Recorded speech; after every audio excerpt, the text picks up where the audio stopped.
Okay, welcome to Black Belt Interviews. This is Master David Hodson. I'm very pleased and delighted to say I'm joined today with Grandmaster Dr. George Vitale, Ph.D. from New York City, who was inducted into the Taekwondo Hall of Fame in 2009 and was part of the coordinator for the Goodwill tour of DPRK, North Korea Taekwondo team that traveled around USA 2007.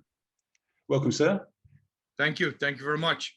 It's my great pleasure to meet you this way, and I enjoy doing these types of discussions, lectures, podcasts, interviews, however you want to classify it, because I have been very grateful in being able to connect to several iconic Taekwondo leaders, both on the administration side and on the teaching side.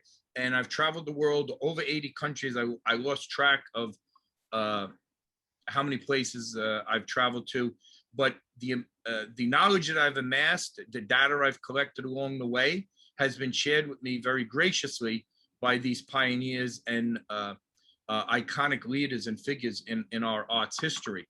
So I do feel a responsibility, indeed an obligation, to share that. So I'm glad that we have this opportunity, and hopefully the viewers and followers of this podcast will get something out of this interview.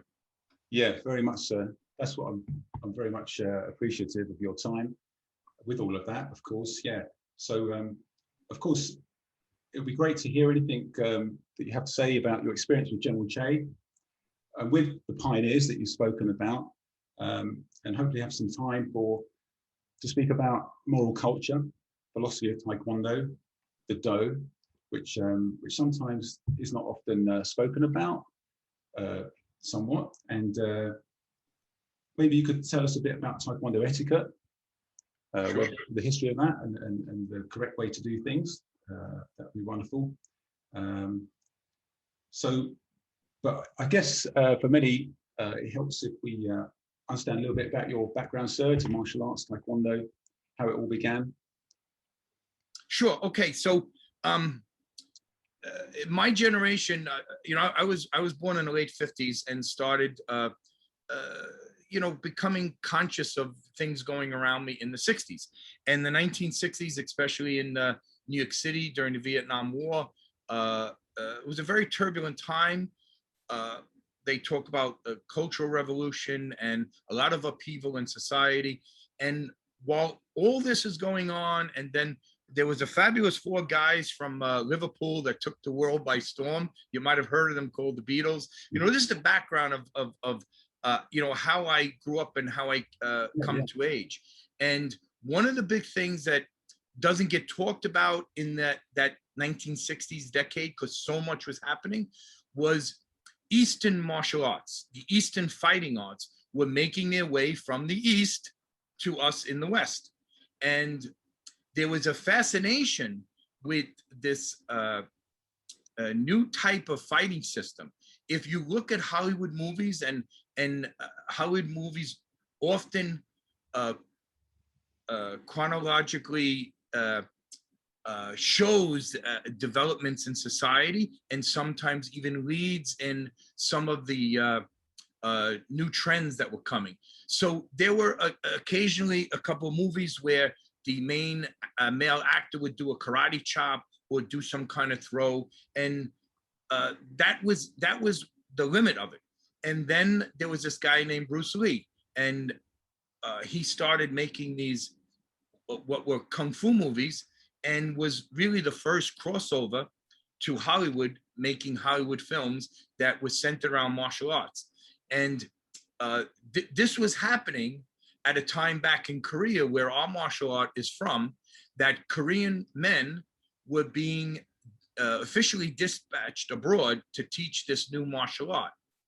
And I say new martial art because it's not 2,000 years old. It is a new martial art. The name only conceived in the 50s. Its development took place in the 50s and 60s and still continues today. And the dissemination of it worldwide or globally began in 1959, when General Che Hung-hee led a team of military Taekwondo proponents to Taiwan, Republic of Taiwan, and to what was then South Vietnam. And this is the first time Taekwondo was demonstrated abroad.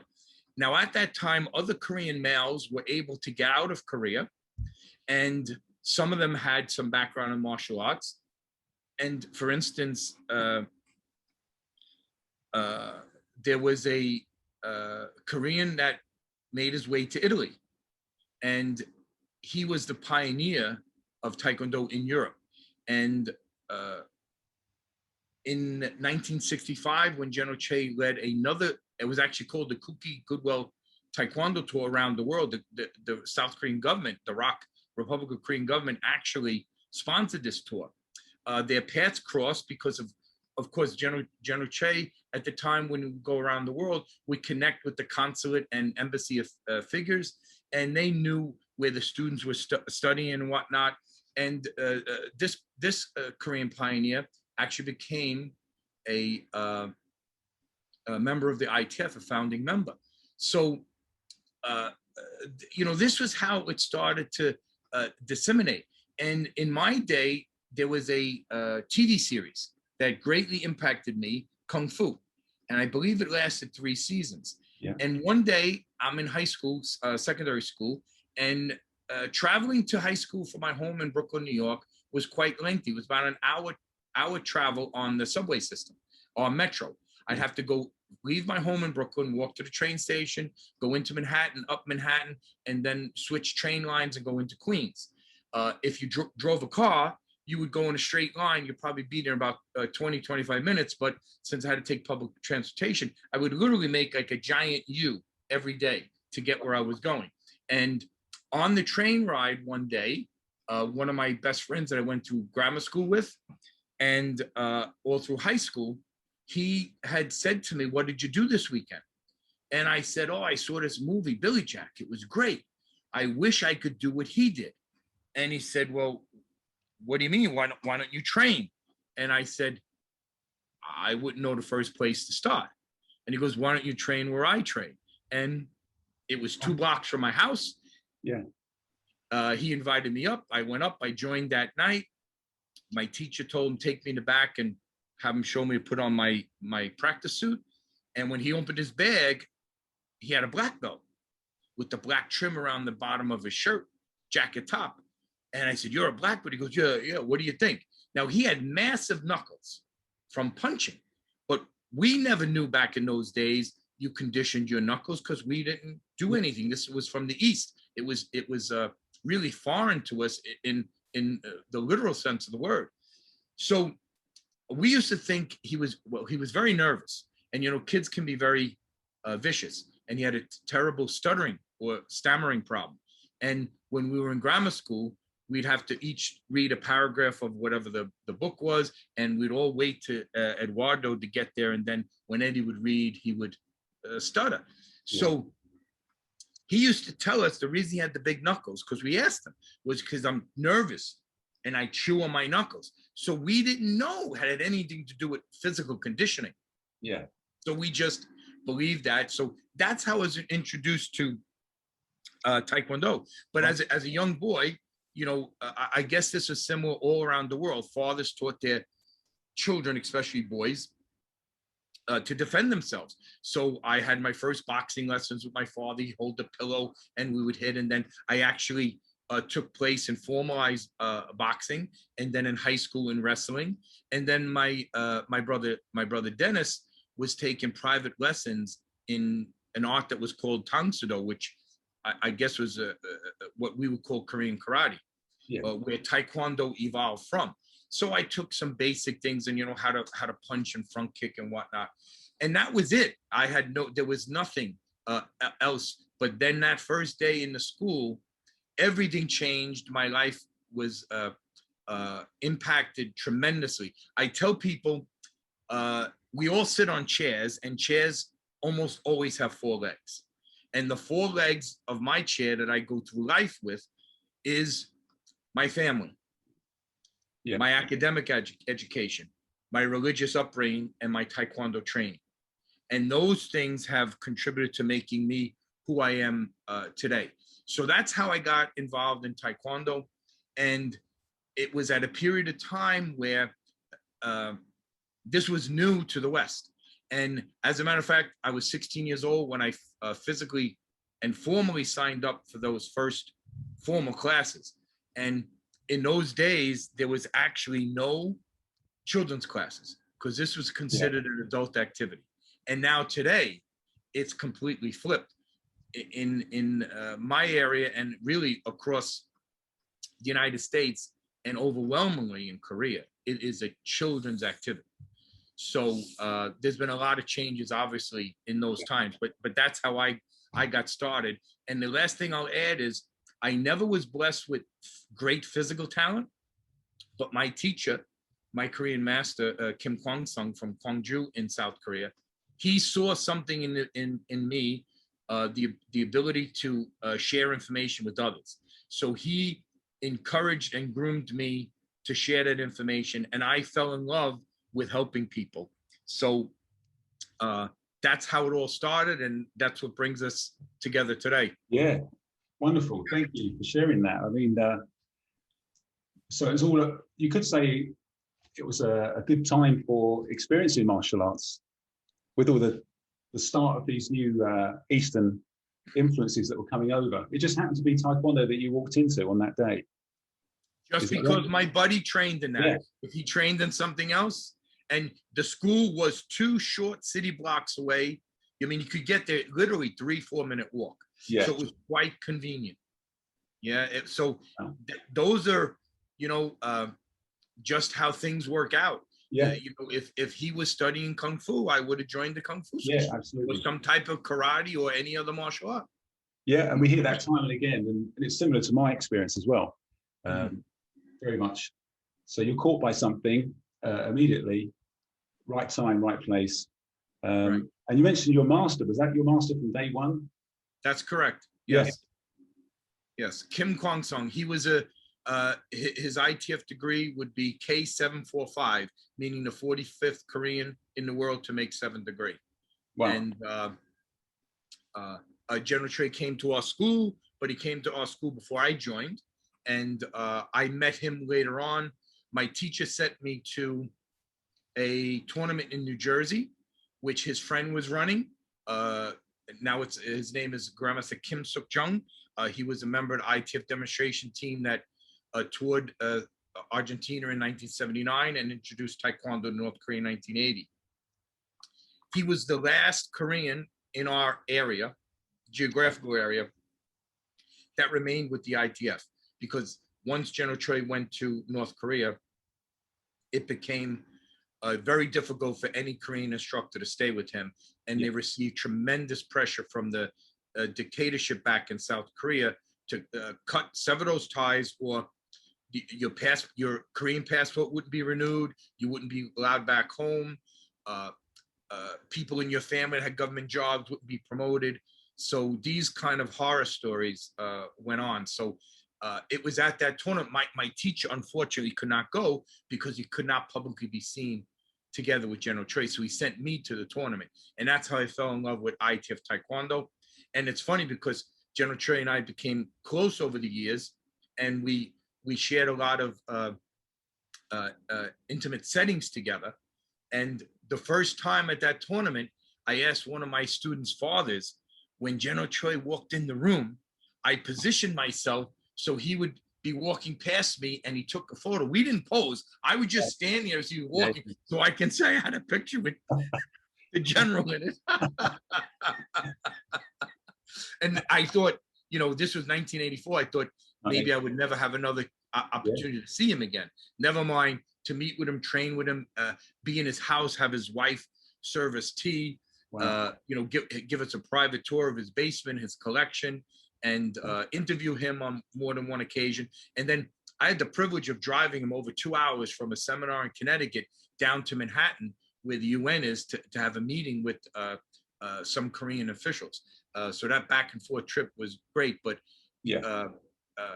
it was at first, like I said, just I wanted to get my picture with him. So I just stood there as he walked by, had no idea what was coming, forward from that point. But yeah, it's been a tremendous career. Yeah.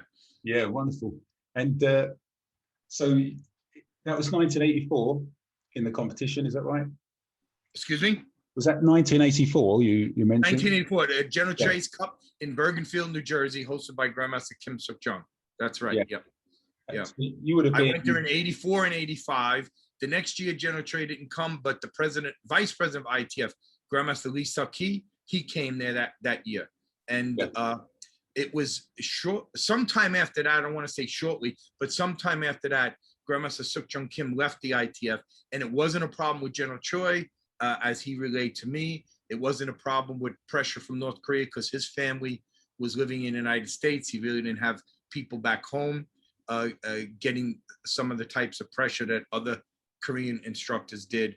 So he had a conflict with one of the other ITF leaders and just decided to go his own way. Yeah. So some of the things you mentioned have been kind of like the evolution of Taekwondo, the evolution of ITF. There's been changes, there's been movement. So you must have seen that from your perspective at the time. And I know you've done an amazing amount of research into what really happened and what was really said and so forth. That's been a lot of the work you've done. Right. Well, okay, so, the history of Taekwondo is what it is. And we don't have to waste time because other interviews have really delved deeply into that area. And I know you want to touch on other things that connect. So we just forget that Taekwondo is 2,000 years old because that's pure rubbish. It's just a lie. So it comes from the Korean Army, and that's where it began. Now, before we see how Taekwondo evolves, we have to decide what Taekwondo is. So Taekwondo began through the efforts of seven Koreans who studied karate from Japanese sources during the occupation. Of those 7, 5 of them opened what we call the 5 original kwans. A 6th one became the second leader of one of those 5 original kwans when the first leader disappeared during the Korean War, was never seen again. So that's 6. The 7th is a guy named Chae Hung-hee, who a lot of people know, joined the Army in 1946 and rose to 2-star Major General and then ambassador, the first Korean ambassador to Malaysia. So we know he coined the term Taekwondo. There's ridiculous stories trying to attribute to somebody else or to minimize his involvement in it. There's no question he coined the term. Yes, was Colonel Nam Tae-hee with him then as a young captain by his side. General Choi plucked him when he was a lieutenant, got him promoted to captain. They did work side by side. They did apparently refer to a Chinese dictionary for the very rare word Tae. So Tae, T-A-E, what does it mean? It does not mean foot. Foot is a noun, right? It's a noun. Yeah. Tae is a verb. It's an action word. Tae, if you isolate the character of Tae, the Chinese character of Tae, it is actually 2 Chinese characters. One is foot, and the other one is the symbol, because Chinese characters are not a phonetic alphabet like our English is or Korean is. So if you isolate the 2 characters of Tae, you can find the one that is foot, but it's not foot if you have the extra symbol in there. It is a foot elevated off the ground. Now, what I did was I went to a Chinese language teacher, and I went to a librarian that is very well read, that is Chinese, born in China, working in the New York City public library system. And I've asked other people as well. Non-Koreans living in Korea can tell you the same thing. They know how to work their cell phones to break characters up and get the Chinese roots. So when you show the character Tae to a Chinese person in isolation, not with the Kwon-Do there, if you just show them that, they will say, oh, it's a foot elevated or a foot in the air, a foot on a platform. It's a foot up. So a foot off the ground, what is it? Is it beginning to jump or fly in the air? Is it beginning to kick? Is it coming down and stomping? And if you read General Trey's definition, that's what it is. Yeah. Kicking, flying, jumping, or smashing with the foot. So remember, the character itself is a picture. So when you ask a Chinese person, what is that character? What picture does that character relate to you? What image? They will tell you it's a foot off the floor. Yeah. So it is not a foot. It's a foot off the floor doing some type of action. And then Colonel Nam told me this himself. They argued or discussed, not argued. They discussed, should we use Su, which is hand, which Tang Soo-Do and Kang Soo-Do were already using. Yeah. Tang Soo-Do and Kang Soo-Do are Korean words of saying karate without the connection to the hated Japanese. So they tossed around using the idea of using Su, hand. Yeah. But they said no, they wanted to use Kwon, because Kwon denotes a fist, a hand rolled into a fist. And as General Shea would say, a fist to punch or destroy with the fist. And Colonel Nam said, a fist denotes strength. And we were doing this where? In the 29th Infantry Division. Do you know, I'll ask you a question. Do you know what the nickname was for the 29th Infantry Division? Oh, it escaped me. I must have heard it. The Fist Division. Yeah, yeah. The Fist Division. And the emblem, I don't have one here handy, but it is a fist over the Korean Peninsula. Yeah. So they wanted to use this for a martial art. They were creating a Korean martial art. So they wanted something that projected strength. So they used the Kwon instead of the Su. And then people say the Do. The Do is the way. Well, that's only partial. The Do in Chinese is actually Dao, D-A-O or T-A-O from Taoism. Now, what is Taoism? It's a sort of religious thought. I don't want to get into what it is, but it is a thinking that prescribes strict adherence to a certain moral culture. So it is not the way, it is the way of a moral living, or it is the way of adhering to a strict moral character. So that's what the name Taekwondo means. Now that we discussed what the name means and how we got it and where it came. Yeah. There is indication that this name was offered solely or primarily as an umbrella term, a catch-all term for Korean martial arts, because they wanted to sever that connection to the hated Japanese, because Korea was colonized and occupied brutally over a half a century period by the Empire of Japan. Yeah. They were made second-class Japanese citizens. So there is great resentment, and actually the first president and then the dictator later on, the first president turned out to be very authoritative. So I don't want to paint that he was a wonderful guy, because he wasn't. But at least he was elected by the people, or some people say installed by the US. But in any event, he had a law and policy that would punish and frown upon promoting anything Japanese. Because remember, Koreans were struggling to reinvigorate their culture, to re-identify themselves, to rediscover their history, because they were faced with a occupation where their essence of being was being eradicated, so they could be, as I said, second-class citizens. Yeah. And then the second leader, Park Chung-hee, the military dictator, took over by a coup, and General Choi later opposed, causing him problems. He also continued this policy, and they put a lot of effort into promoting things Korean. So this is why you will see that Warang To in those days are called Hyung, was the first Korean Taekwondo pattern created, because there was a colonel in the Korean military that General Che knew, and he collaborated with, that the President Ri used to start writing Korean history.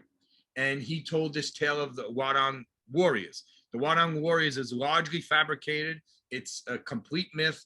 Don't bother telling your students about the Hwarang youth, because it really is propaganda, nationalist propaganda to combat the samurai warriors. There is nothing in the historical record to show that the Hwarang warriors were anything other than rich kids of aristocrats and highly educated. Even the name is Flower Youth Group. There's nothing to, denote any martial activity, whatever. But that's just as an aside. So there is some indication, evidence in the record that this name was put forth simply to be an umbrella term, because basically we're talking about 1955 when this term is coined. And what are the Koreans doing? Plain and simple, they're doing karate. Learn from Japanese sources in Korea. That's why I love to use the term, they're doing Korean karate. That's what they were doing. It was basically karate. Now you can argue, is karate from Japan? Is it from Okinawa? It doesn't matter. Koreans learn karate from Japanese sources and we're teaching it in Korean. And each of those 5 original Korean karate Kwon founders were teaching karate, shaped and influenced by their own emphasis and vision for what they wanted their students to do or not do. Yeah. So basically, plain and simple, it was karate. What was General Choi doing? He was teaching his people karate in the military. How do we know this? He said it. He said it over and over, publicly in writing. And he also said, as a young second lieutenant, he was embarrassed to be teaching his soldiers Japanese karate. Think about how embarrassed and degrading it was. They were even using leftover Japanese uniforms in the military. I don't mean karate gis, I mean military uniforms. So Korea was a very poor country. They were all doing karate. We fast forward from 1946, when General Choi first starts teaching his soldiers under his direct command, to 1954. Stop, I'll back up to 1953. He gets commissioned, directed, ordered to form a new division. And a division, and the military people can tell you exact numbers, but a division is a large amount of soldiers under the command of a general. And what was going on then, June 25th, 1950, the all-out fighting of the Korean Civil War begins. On July 27th, 1953, the war ends with an armistice. It technically didn't end, but they just stopped fighting. A ceasefire was signed. So when 1952 came and there was a stalemate at that DMZ zone, the US government said, we got to get out of here. This was supposed to be a very short war. It was turning out to be a really costly war, both financially and in blood. And the push was to get us out of there. Remember, this is only 8 years after World War II ended. Yeah. And World War II is ended because World War I never ended. And World War I they called the Great War. So you can imagine back at that time how much Americans did not want anything to do with this war. So the plan was to build up the Rock Army and fund and create new divisions so they can take the places and the American divisions and the other UN forces could withdraw. So this is why General Che was tasked with founding the 29th Infantry Division. And the story goes that he turned down an earlier request because he had seniority. And he said, I would rather take the last division formed, which was the 29th. And they granted him that. He did that. He names the 5th Division on Jeju Island, Jeju-do, where that Fist Tower monument is erected. he meets a young lieutenant, Nam Tae-hee, and Nam Tae-hee's exploits in the Korean War were legendary. Hand-to-hand combat in the middle of the night. If you read Alex Gillis, a great book, The Killing Art, he details this story. I've heard Colonel Nam tell these stories myself directly to me and others. So General Choi seeks him out and says, "Oh, you're from the Cheongdo-kwon," and General Choi is the honorary director of Cheongdo-kwon, and he starts having him help him teach this Tang-soo-do, Korean karate, to their soldiers. Han Cha-kyo was also there. He was a sergeant. I don't know if he was a sergeant at the time. He made it up to sergeant first class.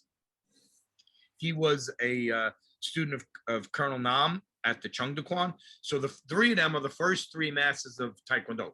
General Choi Young-hee, Colonel Nam Tae-hee, Sergeant First Class Han Cha-kyo.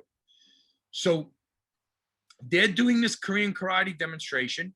1 year later, in the fall of 1954, it is coinciding with the anniversary of when the 29th Infantry Division was formed and the President Ri, the president of South Korea's birthday. So they do this celebration.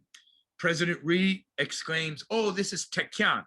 Maybe General Choi didn't even know what Taekwondo means. There's some evidence that indicates he never heard of the word. Right. But he knew what they were doing was not Taekwondo, it was Tang-soo-do, and more importantly, he knew that was karate. Yeah. So when the president said this is Taekwondo, and he wanted this taught to all the Korean soldiers throughout the military, General Choi says, "Oh, he knows he cannot use the name Tang-soo-do, and he wasn't doing Taekwondo." So that's how they come up with the name. Now he pushes this name out to the Cheongdo-kwon, and the Cheongdo-kwon and Oda-kwon, under his direction, embraced this name, and that's somewhere in 1955.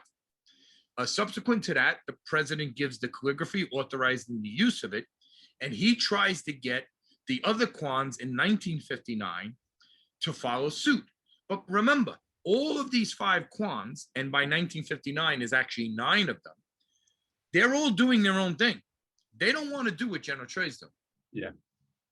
Why? Because he's doing his own thing. What is his thing? His thing is Korean karate with his influence and emphasis. What is that influence and emphasis? Hwarang, Chungmu, Ulji, Samil, and Unam. That's what his Taekwondo was in 1959. So they didn't want to do this because they were doing their Japanese kata and they were doing whatever they were doing.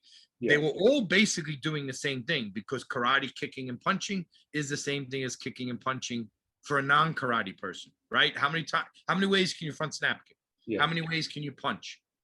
So they're all doing basically the same thing, but what distinguishes him is his Korean Taekwondo patterns named after historic patriotic icons of Korea. Yeah. Which was what the president of Korea wanted, right? Bolster, reinvigorate, reteach history. So there's no secret to why the first 5 patterns were named after those people, with Unam being one of those 5, because that's the pen name of the president. And he wants to get support from Syngman Rhee. What does he do? He honors him with a pattern.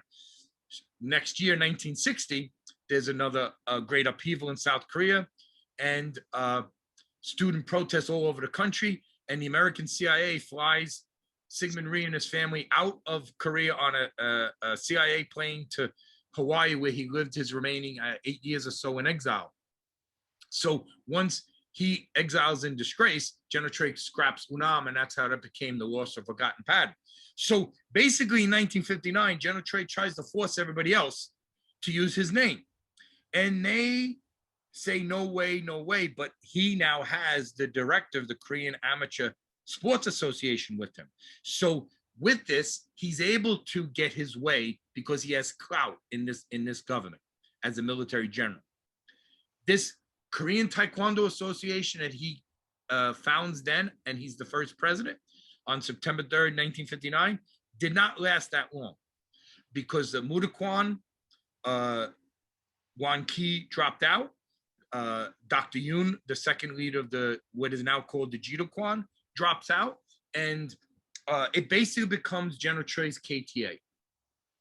That's supplanted in 1961 by the Korean Taekwondo Association. So General Choi's attempt to use Taekwondo as an umbrella name is not accepted because the other people didn't want to use his name because they're not doing Warang, Chungmu, Ulji, Samil, and Unam. And now Gaebek, because Gaebek now comes into curriculum in 1961. So General Choi has his vision. The Jido-Kwan guys will focus primarily on sparring. And now the third leader of the Jido-Kwan becomes the leader of what we know as Olympic Taekwondo today. Yeah. And they operate under the Taekwondo banner. They're doing something completely different. And Wang Ki, who left, and Dr. Yoon, who left, are still operating under the Tangsudo or Korean Karate banner. Their groups split, and the Taekwondo people join the Taekwondo movement, and those guys become Subakdo, which is another name linked to Korea's past that can show what they're doing is a Korean indigenous martial art, which is again total rubbish because they're doing karate in Korea. They're doing Korean karate. They used to call it Tangsudo, now they're calling Subakdo. General Choi is still calling it Taekwondo, and the civilian leaders are calling it Taekwondo. Why Taekwondo? And this is important point because you will see in a lot of WTF literature or literature put out by the Kukkiwon, Taekwondo name came first. Then the Taekwondo name came. Right. No, not true. Yes, true. Well, how can it be true and not true? Well, for them, they had the Taekwondo name first and then use the Taekwondo name.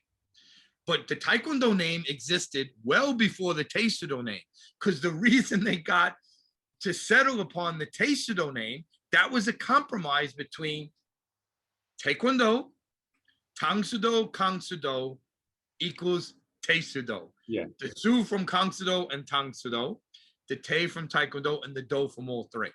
So if you don't know these things, you will fall for what any trickster wants to trick you with any propaganda portrayed and put out and promulgated because they want to keep you ignorant.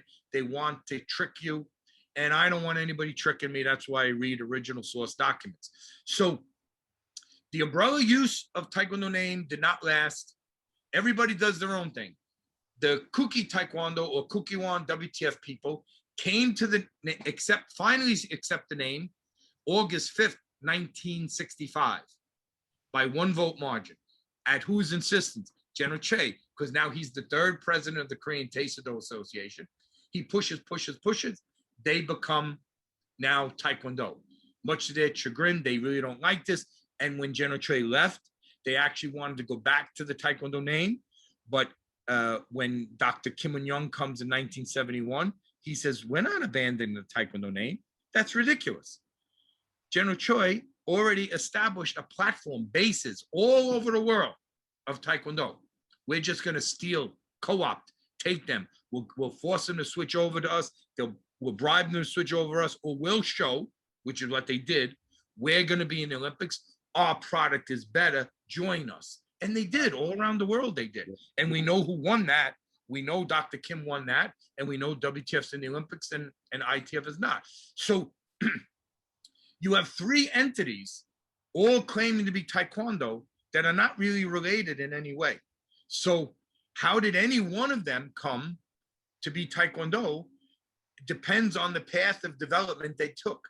So what is Taekwondo? Is it an umbrella name? Is it what General Choi did? Is it a Korean martial art of self-defense? Is it what the Kukkiwon does? And is it what is in the Olympics now? Is it a martial sport, a martial art? I don't know, because it's all of those things. Yeah. So now, how did Taekwondo develop? The two ways. And I'm not going to talk about the independents anymore, because some independent Taekwondo people use the Taekwondo name as the banner because it's popular and it's in the Olympics. And they're teaching karate kata. So how are they doing Taekwondo? I don't know. Ask them. I'm not in any way besmirching them or talking negative, but they are entitled to call themselves Taekwondo if that's what they want to call themselves. But I don't want to waste or spend any time talking about how they came to be, because how they came to be is an individual school, individual instructor thing. I don't know anybody that's compiled that. Some of the major independent organizations have done some history work, but nobody's put it all together. It's almost impossible task. How many independent Taekwondo people in the world? So you come down to the two versions, the sport version and the martial art version. The martial art version was first, the sport version was second. The sport version, very easily, how did it develop? Well, it developed by the sport rules. No matter what sport you play, there's a corresponding set of rules. Without rules, it's not a defined sport. The players won't know how to play, and there is nothing without rules. So rules always dictate the parameters of a sport. Rules also dictate strategy. So if your rules say no punching to the head and even punching to the chest don't really score, guess what? You're not going to have much punching because it's basically a waste of time. And when you're punching, you could be exposed and open to a counterattack where your hands are occupied and you're getting hit in the head with a more than 1 point technique. So the rules dictated how Taekwondo or Olympic Taekwondo evolved. Very simple in a nutshell. When you look in the beginning, it was trembling shock where you had to powerfully hit your opponent in order to score a point.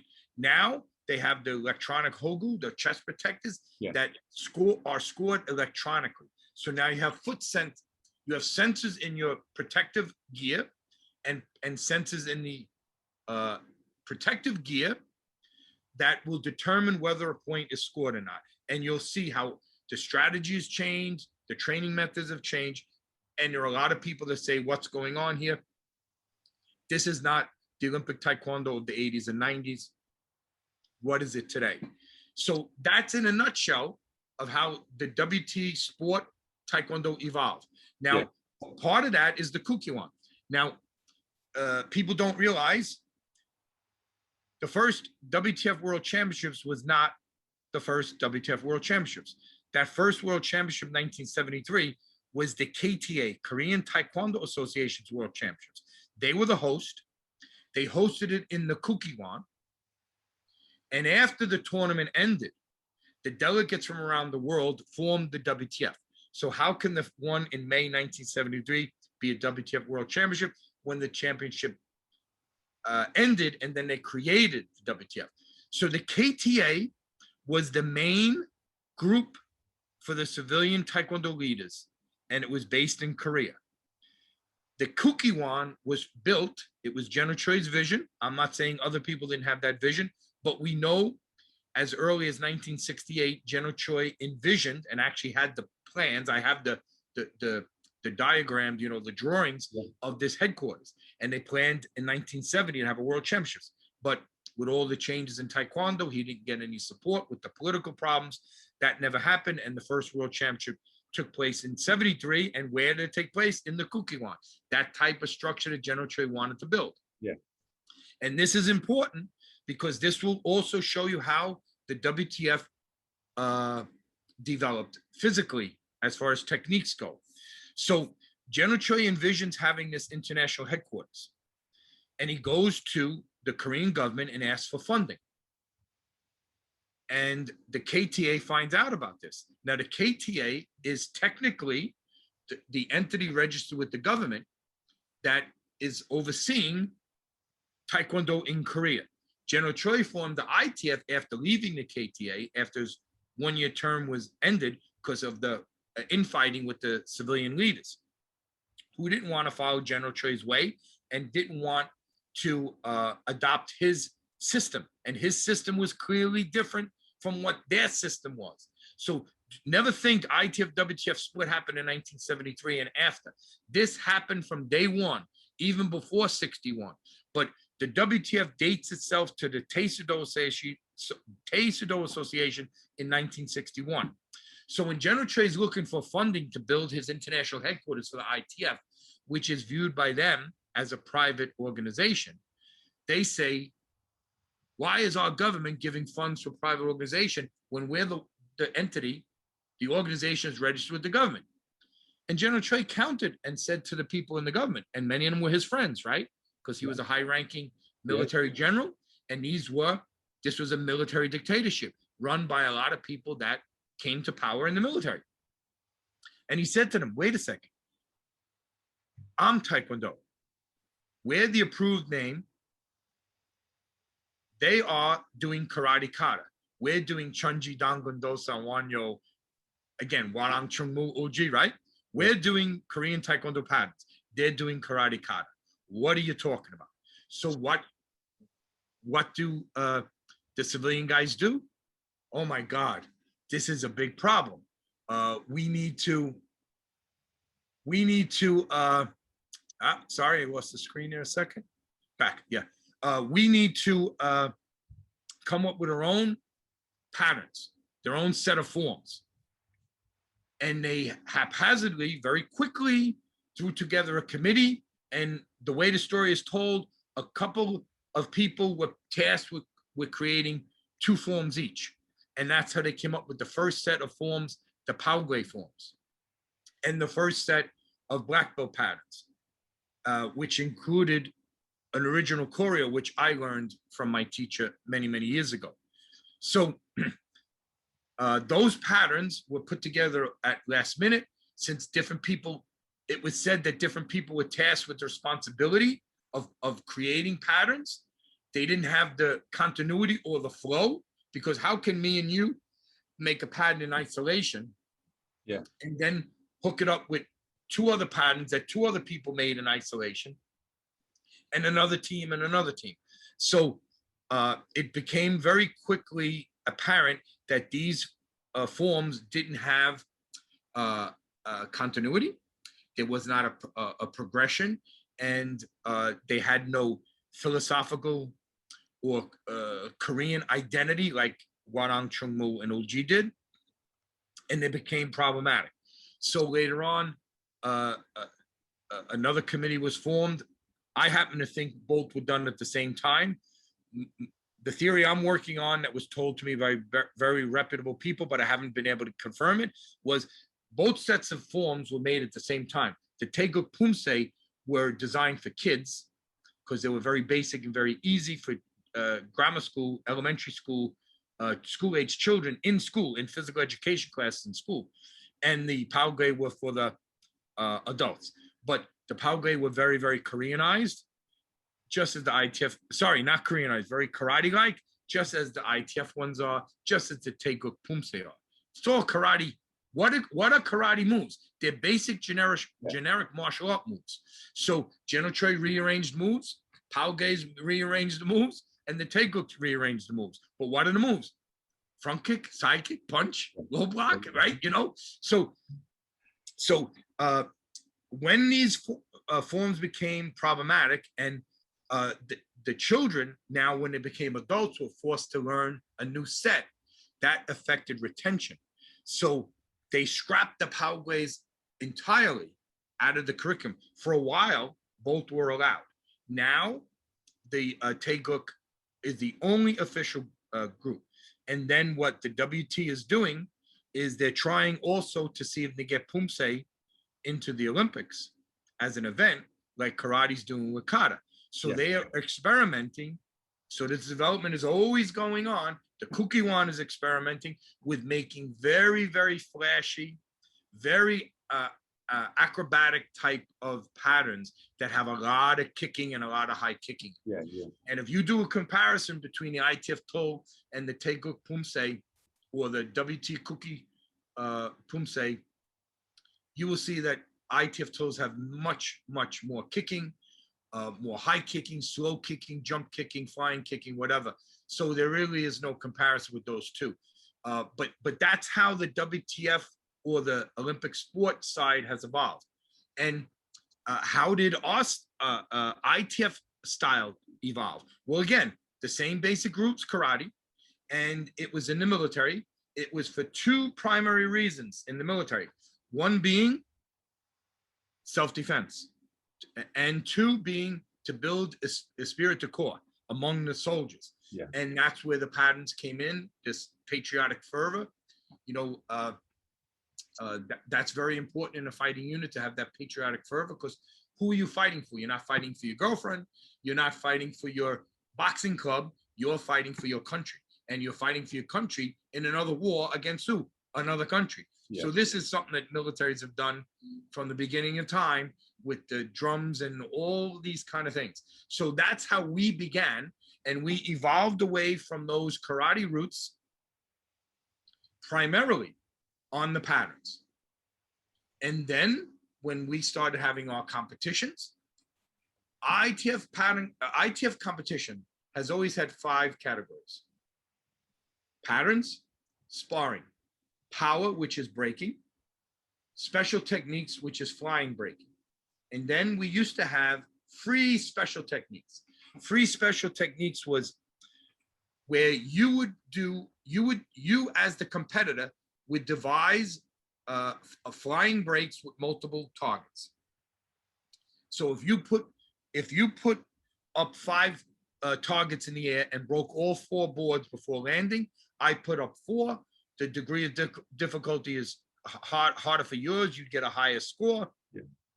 You broke only 4, and out of the 5, I broke maybe 3 out of the 4. You know, and there's some subjectivity to that. But that's what free special techniques were.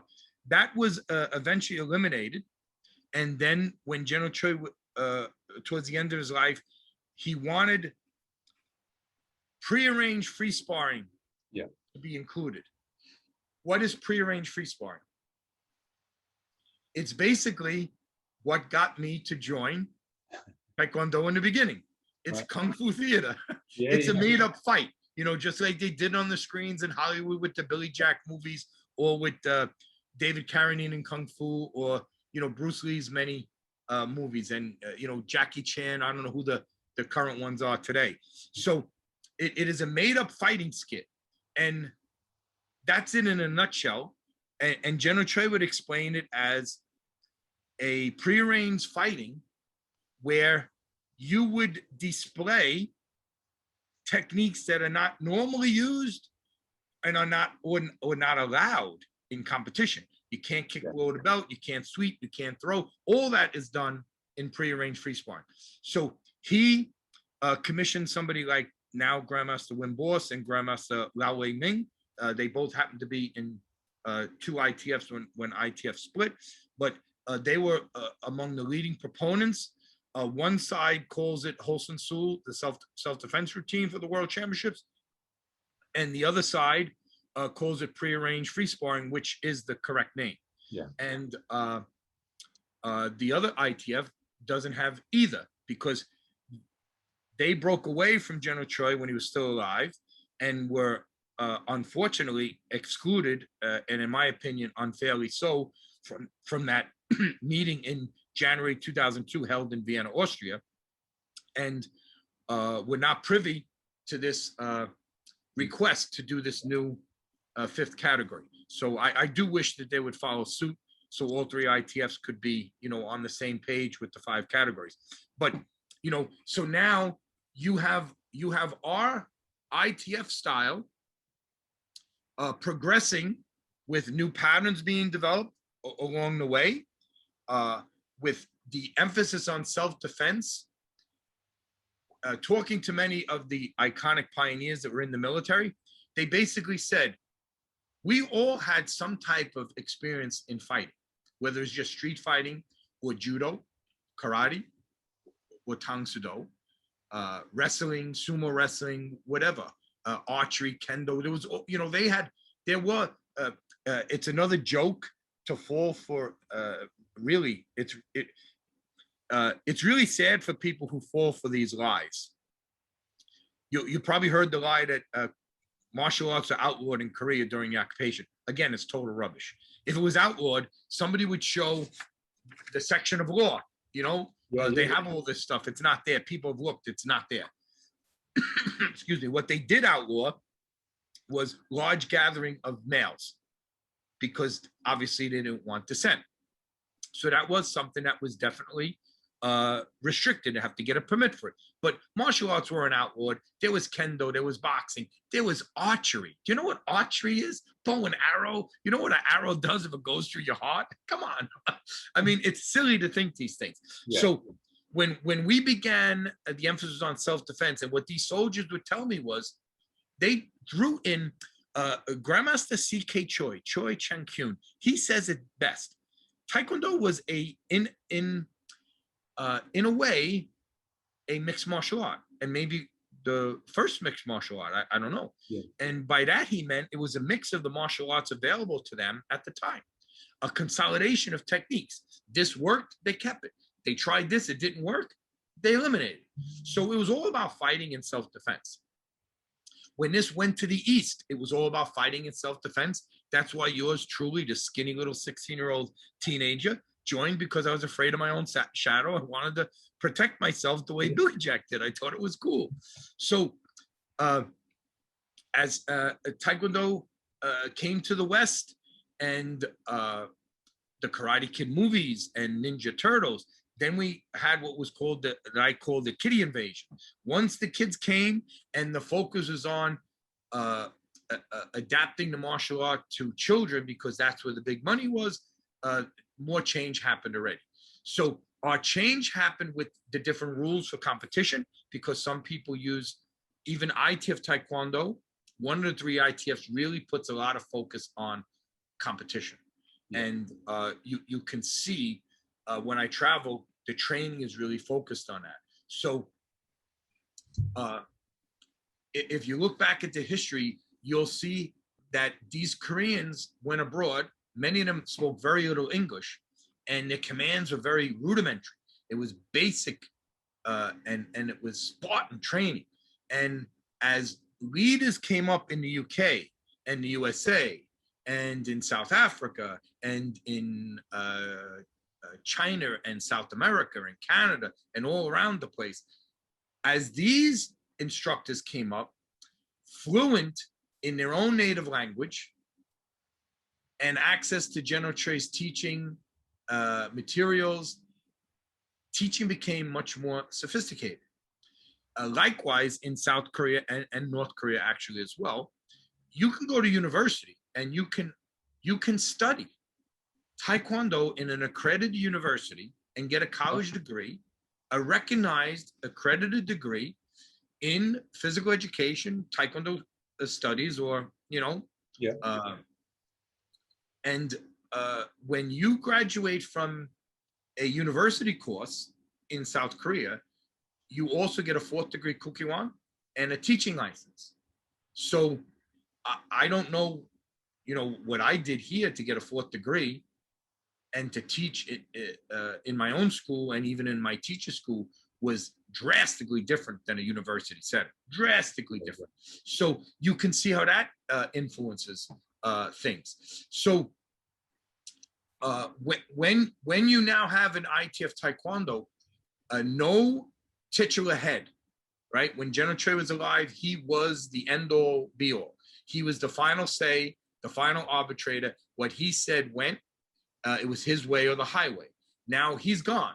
So you're a competent, qualified black belt in Taekwondo. I like to think I am. So we have our own views on how we think that we should teach, what we should emphasize, how we deal with different students and getting our message across. So this is all impacted Taekwondo.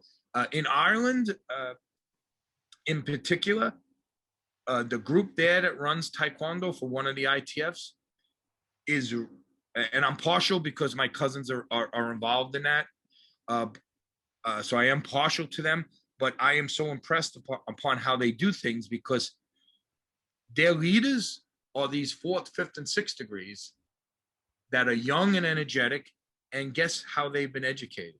Primarily physical education at the university level. So their approach is radically different. And when I go there and I teach, and I'm talking about the tenants and things, the parents really love it, but they never really heard that before, because everything really is geared much more towards the physical side. So our developmental path has been shaped by a lot of influences, even our patterns. So patterns would rearrange basic martial art movements in sequences of attacking and defending. When I first learned the ITF patterns, I only learned 13 of them up until I was a 3rd degree black belt. We learned Chunji to Chungmu for up to first cup. And then when we enrolled the first degree, we learned Kwange and Polon. Second degree, we learned the Gaebek and the original choreo, which has nothing to do with ITF. And for third degree, all I learned was Yushin. Now, why Yushin? Well, if you look in the 1965 book, and my teacher apparently followed the Korean text of that, which I think came out in 1966, it only had 20 patterns. Right, right. The 13th pattern in the sequence was Yushin. So he basically ran out of patterns to teach us. And General Choi told me, you know, when my teacher found out behind his back, I went to General Choi, I got thrown out of my school. It was devastating for me. But I actually cried tears, you know, to the late Master Park Chung-tae. Grandmaster Park went to the same high school as my teacher, and they knew each other. And General Choi, and I asked him, they actually wrote a letter in Korean to my teacher, you know, please forgive George, you just wanted to learn. And it took me 19 years to reconcile. But in a way, I was disloyal to my teacher because he had to leave General Choi in the ITF because of Korean politics. And I thought I could stay with ITF, make my own connection to General Choi, keep it from my teacher, and still pass these things on to the students because I was the main instructor. Yeah. So when I went in 1988 to the World Championships in Budapest, one of my personal students won silver in sparring, and another one won bronze medal in patterns. So when I came back, and these students were students who trained under me at our teacher's school. One of my black belts picked me up at the airport. He goes, sir, we got good news and bad news. What do you want first? I said, So the good news is everybody found out you won, and there's a big party they're planning. The bad news is some of them found out and you're kicked out of the school. So I was devastated. I remember getting in the car one day. I left after I was kicked out of school. I couldn't go back. But one of the black belts got married, and I was invited, and my teacher was invited. The Taekwondo people all sitting at the same table, including myself and my girlfriend, my teacher and his wife. I danced with his wife. My teacher danced with my girlfriend. We're all talking, everything. I said, oh, this is really good. Then sadly, and I might have these backwards, but one of the black belts' father died. So we went to the funeral. My teacher was there. I was there. Everything was very nice, very cordial. So I said, oh, wedding, funeral, we're back together again. I'm going to pass by the school the day there's a promotion. And I walked into the school, and the testing panels at the front of the school, the entrance is in the back of the school. There's quite a lot of people watching. And they couldn't see what's going on, but they saw people getting up and greeting me. They didn't know who it was because so many people blocked the view. Finally, when my teacher saw it was me, he called one of his top students who was a fighting machine. And he said, you tell George he's got to go. And I think that's the only time my teacher's top fighter ever said no to him. He said, no, sir, I can't. So then he grabbed Grandmaster Roberto Del Cid, who's my best friend that I met in Taekwondo, and a great guy. He's my senior. When I joined, he was a green belt and helped me tremendously. He told him to tell me. He came over, he had tears in his eyes. I said, what's the matter? He goes, Sabram said you had to leave. So I left. I got in my car and I'm driving. I had to pull over because I wasn't crying. I was sobbing uncontrollable. You know, this man was a second father to me. Taekwondo was part of my family. It was part of my life. And I couldn't go back to my school. I was devastated. So I had to learn the rest of the patterns when I started training directly under the ITF with General Che and Grandmaster Park Chung-tae, and the USTF, which was the NGB for the ITF in the United States, and Grandmaster Seraph. They were the great influences on my life. But I learned these patterns, Korean karate style. My teacher was from Mudokwan. He transferred over to ITF because General Che was the man. And he basically did the movements karate style. I even remember being told when you do chunji, keep your head level. Like there's a ceiling and you don't want to bump your head on the ceiling. So that's how I learned it, with the karate style folds and chambers and delivery. So there was a lot of learning I had to do starting in 1986. I took my first seminar. I flew down to Houston, Texas, Grandmaster Van Bin's school. He hosted General Choi, so I went there. US ITF seminar, General Choi taught it. When I came back, the students asked me, I was still at my teacher's school. He didn't know I was doing all this behind his back. The students said, "What did you learn at the seminar?" And I said, "I learned I know nothing about Taekwondo." And this shocked them because I was like the know-it-all in the school that my teacher would, you know, prop up and tell me to read General Choi's books and share this all with the students. So when I teaching all these things, he said, "Where you learned this?" I said, "From the book," because he told me to read the book. I didn't tell him from seminars. I mean, it was from the book, but you know, so even my training was very rudimentary, very basic Korean karate, and it involved an ITF. And a lot of people talk about how ITF changed, how sine wave changed over the years. I also think that's not accurate. The discussion about sine wave changed over the years, and how people are opposing it like, you know, it's a bad religion or something has changed over the years. People with the internet, keyboard warriors, I guess is the term that they use, you know, become so much more vocal and really pretty crass with their criticisms of all things Taekwondo. And I think sine wave is one of the most areas that really is subjected to a lot of whatnot by people who don't understand what sine wave is. So basically, when I was taught sine wave, I had no idea what it was. As I said, everything was hip twist and keeping it level, height, your head the same height. All sine wave is a way to physically engage more of your body.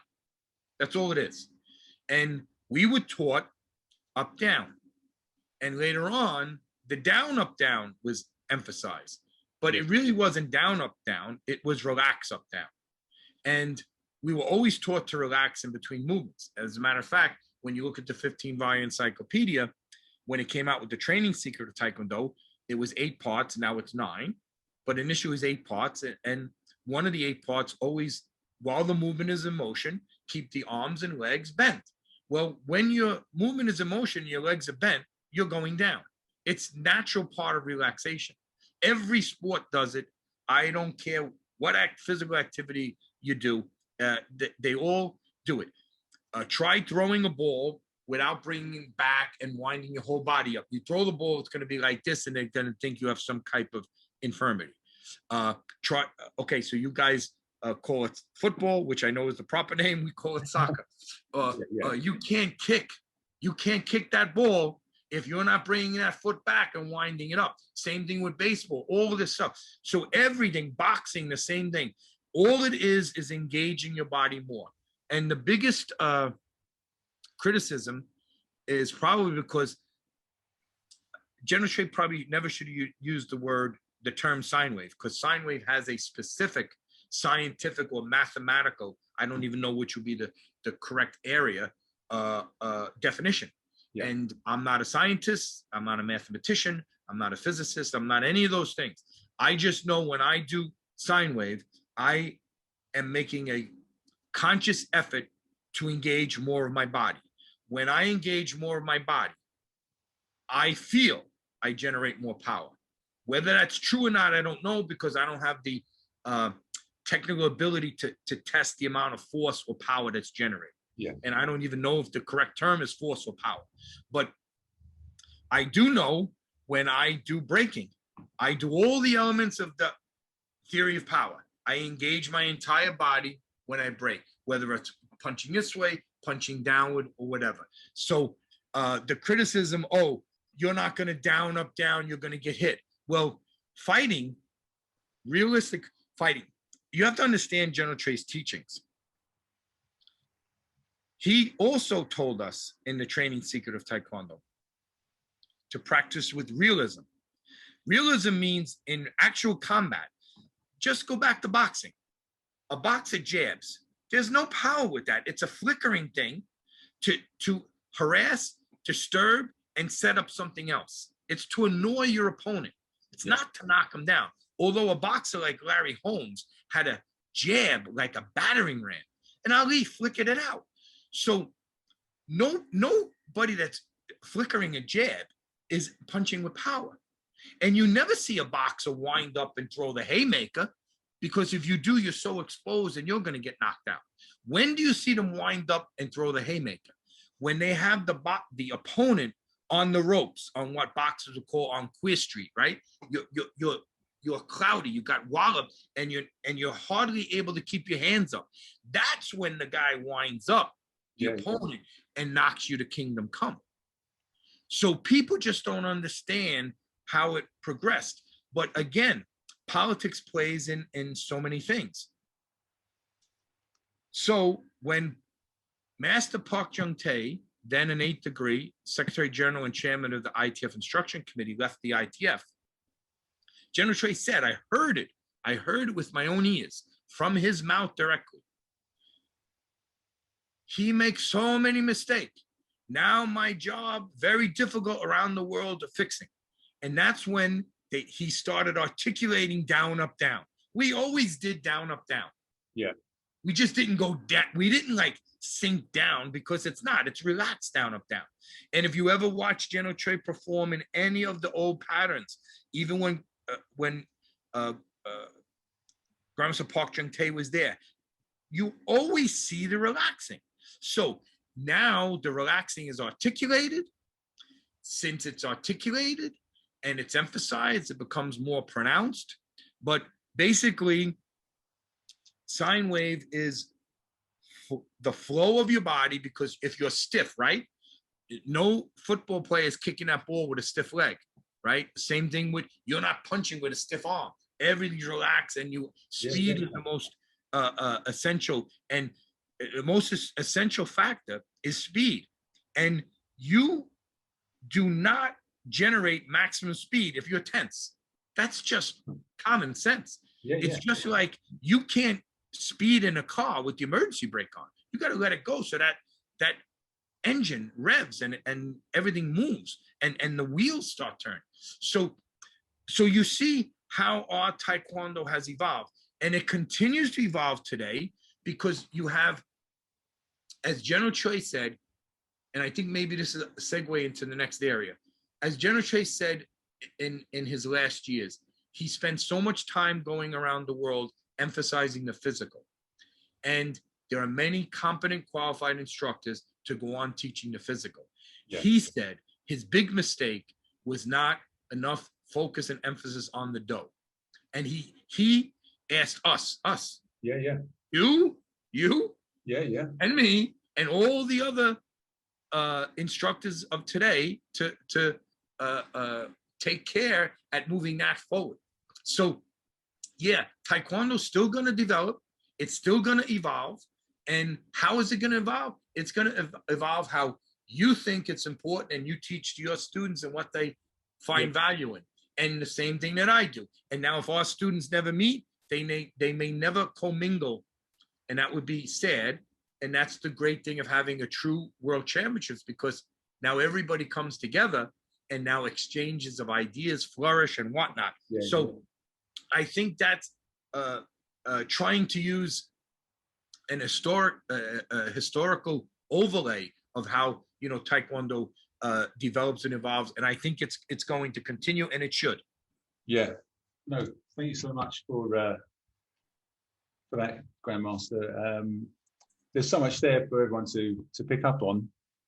Extensive knowledge you have of this area, and I feel like I've been on a journey through the whole history of Taekwondo. It's been amazing to sit back and listen to this, and that's a mark of the work that you've put in, and you're able to share with everyone. We're really grateful that you're able to do that. Yeah, it's very interesting how you talk about sine wave and how that became a topic of itself that's misunderstood. Like you said, this name, this word, but really we're doing natural movements, like you say, that are similar in other sports. That's right. That's a very good point. I just want to interject, so sorry for interrupting. 100%. But Grandmaster C.K. Choi will say natural movement. Others will say knee spring. And when I asked the North Koreans that went to those first two classes, 1980, 1981. First one was taught by Master Park Chung-tae. The second one in 1981 was taught by Master Lim Won-sup from Sweden. They didn't use the term sine wave. They used a word in Korean that means rhythmic motion. Right. Rhythmic motion. So you want to make the body flow. Yeah, yeah. That's the essence of what General Choi was trying to get us to do. And I don't know if sine wave, the scientific term, sine wave, in any way, definitional-wise, equates to rhythmic movement. But that's what I try to tell people. It's rhythmic movement, not only so it flows, it has this flow as the person is moving, but it has the absence of stiffness, and it has the flow and speed to generate maximum power. This is not a derogatory thing against the Taekwondo Pumse, but they are done very smoothly. They look very nice with the kicks and whatnot. So they're not taught to do the way we are taught. Yeah. But I believe I was in Tashkent, Uzbekistan, when KBS, Korean Broadcast System, which is the #1 national outlet, a TV outlet in South Korea. It might even be government funded. I don't know. But they flew a film crew to the ITF World Championships. And when they were there, they decided they needed to film the Korean ITF players performing the toe. And since Tashkent,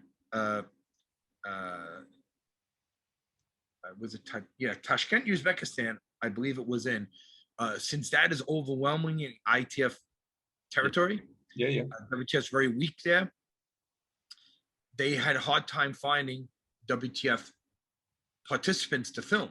So they rented out a local studio, and it happened to be there were about 3 or 4 young university graduates or interns from universities in South Korea that were there on the, I don't know if it was the Taekwondo, the WTF Peace Corps, and they were there teaching, and they were very good, very, very talented, and they performed their patterns marvelously.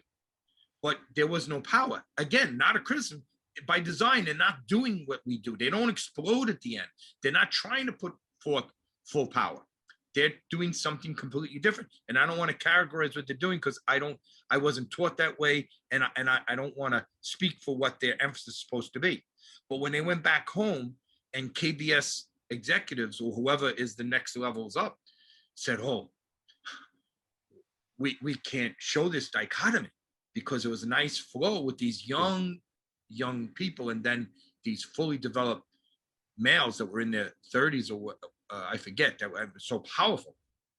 So they invited Wang Suil from Japan, who was doing some of the filming in Central Asia.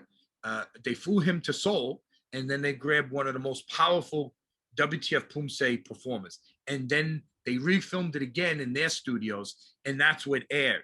But if you saw what they made, the comparison is just not there. So General Choi wanted this rhythmic movement, and he wanted the power to be to become evident to the viewers. The spectators look and say, wow, look at the grace, the beauty, and the power.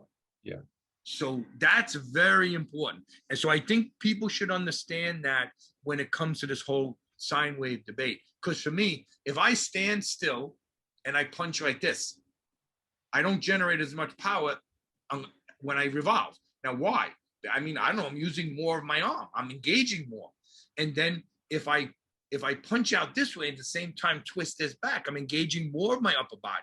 And then if I use that knee spring or lifting my heels and the whole body behind it and the hips and whatnot, and the diaphragm with the breathing, all of that adds in, some incrementally. But if you're looking to generate maximum power, don't you incrementally want to use everything available to increase that power? Absolutely. Yeah, 100%. Yeah, that's exactly right. So yeah, you can see that there's obviously different interpretations over time. Right. And I get to speak to some of the older Grandmasters, and they talk in a way similar to yourself. But some of the emphasis wasn't how they were taught and how it was produced, and but there seems to be more of an education around that now. I can see the debate becoming more and more, and people are taking on more of what you've been talking about, the power. Right. And I just wish they would take a couple of steps back and just forget about the whole sine wave terminology and what the scientific principles applications are, and just speak more in terms of rhythmic flow to engage the whole body to increase power and to eliminate stiffness so the flow increases the speed. Very simple terms, because I think people can understand those kind of things. Yeah, of course. So sir, do you think we have time to speak about the moral culture side of things, like yes, whatever you want. I have no time constraints, so please just fire away. Yeah, of course. You quoted very well there what I believe was the foreword to the moral culture guide that General Che produced when he said, "I've toured around the world many times teaching the physical attributes of Taekwondo because there's been a need for it, but I've maybe not been able to teach the moral culture side as much as he would have liked to have done." And he left this book, also the encyclopedia, of course, the chapters there, but also the book which contains the quotes of his noted scholars that he would follow, Lao Tzu, Chuanzi, and these Taoists, as you touched upon before.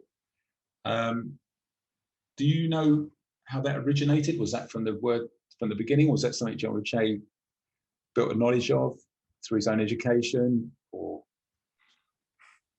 okay, so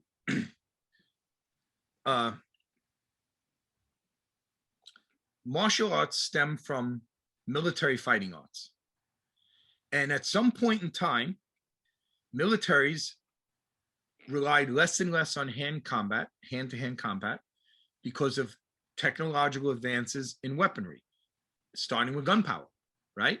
I mean, if me and you have no weapons, we have to fight hand to hand. You pick up a stone, I want to pick up a boulder. You pick up a stick, I want to pick up a limb, a heavy, maybe the trunk of a tree or something, and you sharpen the edge of it. Now I find metal. And so there's a great book, I'm not thinking the author's name or the title, but it shows the evolution of how fighting arts went from the military to the civilian side. And it's all around advances, mainly with gunpowder. So, today we can wage war with drones. I mean, the gadgets are killing our youth because they're not going out and playing in the street. They're not getting fresh air. They're not interacting with it. This is what they're doing, right? On their phones and on their tablets. It's all about this.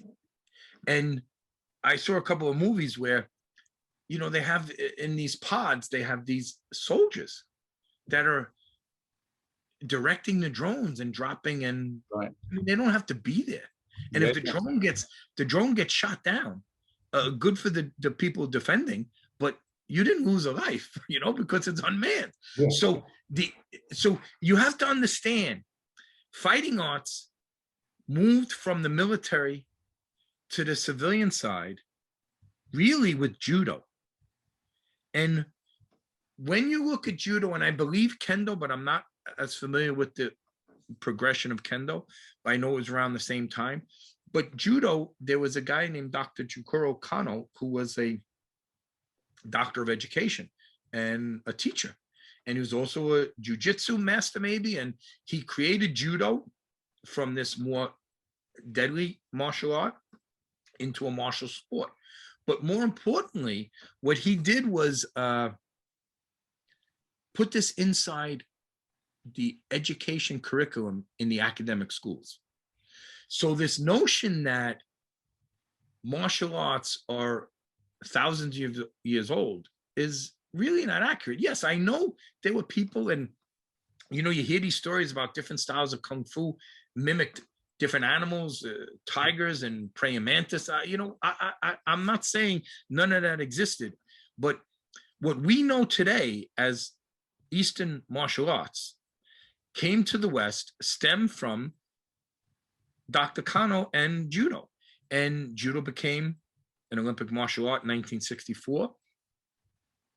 And I'm not sure if Dr. Kano was a IOC member. He might even been an IOC member. But the whole idea was for the upbringing of children in an academic school setting. So they were taught this activity, and with it came this promotion of nationalism. And if you fast forward to World War II and the evils that happened in the Pacific theater of World War II, a lot of that was traced back to Imperial Japan and the emperor and the fighting spirit of the Japanese soldiers in that cultural realm. And students would go to school and learn judo as a sport. And I guess it would help them lose weight and stay in shape and whatnot. And then Funakoshi comes from Okinawa to mainland Japan and eventually starts teaching karate where? In the school system. And I believe he collaborated with Dr. Kano and adopted a lot of the structure of the judo training. And basically what Funakoshi did with Shotokan was what the Koreans did with karate. And we say karate, but I think if you look at Funakoshi's books, I have some of them here on my shelf, it'll be written karate-do. Yeah. Because, you know, the do also is something that comes from the Japanese, and the do is also the same Dao as the do in Taekwondo. Yeah. So when we established Taekwondo in the military, remember the two basic emphasis was self-defense and the spirit de corps, the nationalism, the patriotism for the soldiers. Now, this eventually moves to the civilian side. Now, I don't know, and this would be a great thing for the audience to look, because there may be people that have this insight already that I'm not aware of, and they could share it with us. General Choi's first book in 1959. I don't know how much he goes into the tenets of Taekwondo. I don't know if I have it, I can flip through it. I don't even think that the calligraphy is there for it. So that as a now, I'm just thinking this out loud now. Yeah. This is popping to my head now. That probably wasn't emphasized in the army because it was a different focus.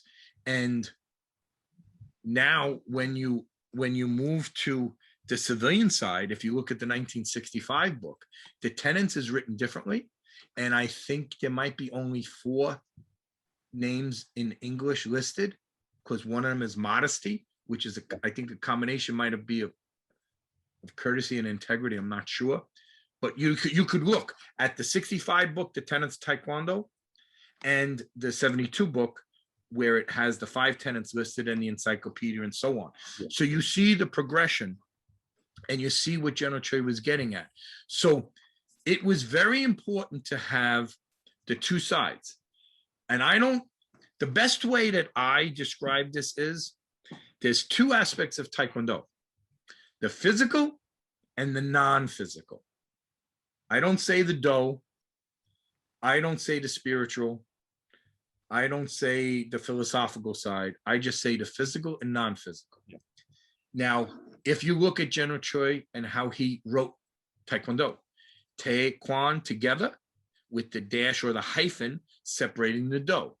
And that's because he specifically wanted to show there's 2 aspects. The physical part, which is the kicking and punching, right? That physical part. And the do, which is the non-physical part.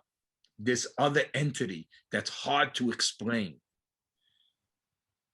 And he would say the training to the physical leads you, so that dash or hyphen is like a bridge that leads you to this other aspect. The physical, the training, the physical, the training in the physical, the diligent sweating and training in the physical leads you over the bridge to get to the do. And here's what he would say. The do, or the non-physical, is the more important part of Taekwondo. That's why it is separated and stands off by itself. So I always look at the non-physical aspects in that context. Now, what are the non-physical aspects? I don't know. The best way I would answer it is the non-physical aspects of Taekwondo are the aspects that are not physical.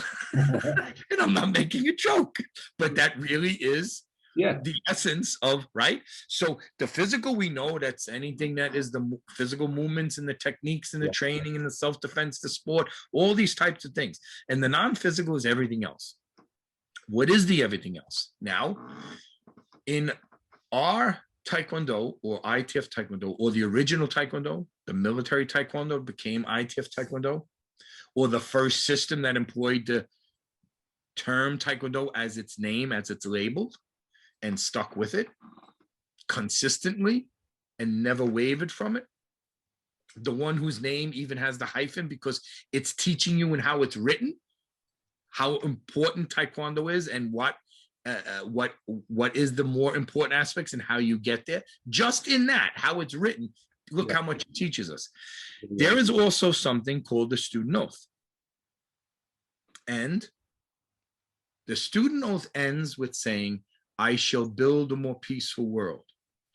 So the way I look at that, the ultimate goal of Taekwondo is to build a more peaceful world. That is the ultimate goal. How do I build a more peaceful world? Well, I start off by training Taekwondo. So I have the physical capability, as General Choi would say, to stand on the side of justice at all times. So you have to train in the physical. Yeah. And what else? I shall observe the tenets of Taekwondo. The basic foundation of Taekwondo that you are promising to do is observe these tenets.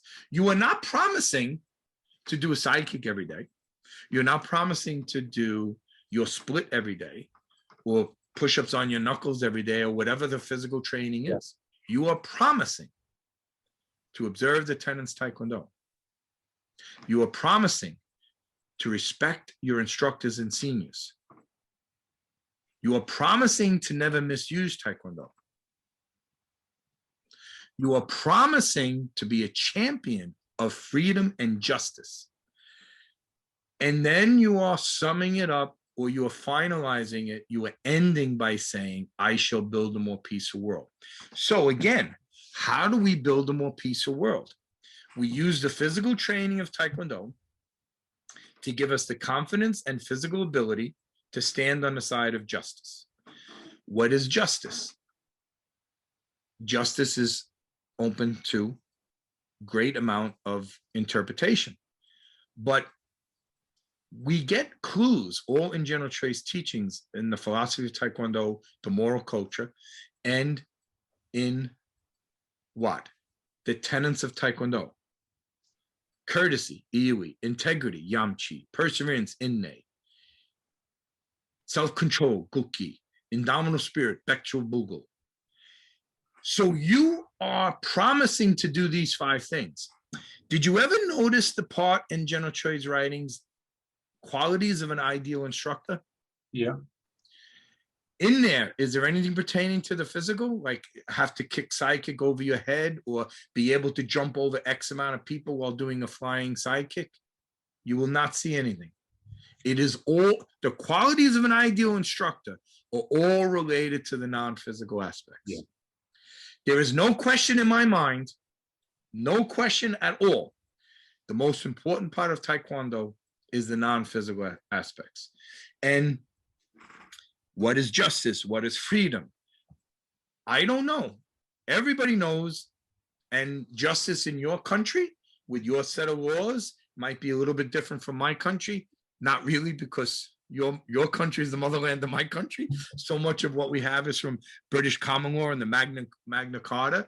You know, we knew we were Englishmen, and we fought because we wanted the rights of Englishmen, right? So, you know, justice can be different in different places around the world. We all have an idea, sense of that, what that is. Fair play and freedom. What does it mean to be free? For us, it's liberty. You know, we have a statue France gave us because we announced to the world liberty, and they followed suit with their revolution. And to me, these are quite emotional topics. They're very, very important topics. And we can go on a whole side road about liberty, freedom, and justice, and we don't really have to. We just have to stick with Taekwondo. And the moral culture, or the Do of Taekwondo, can be summed up with 5 things. The 5 tenets of Taekwondo, right? The courtesy, integrity, self-control, perseverance, and dominant spirit. Period. End of story.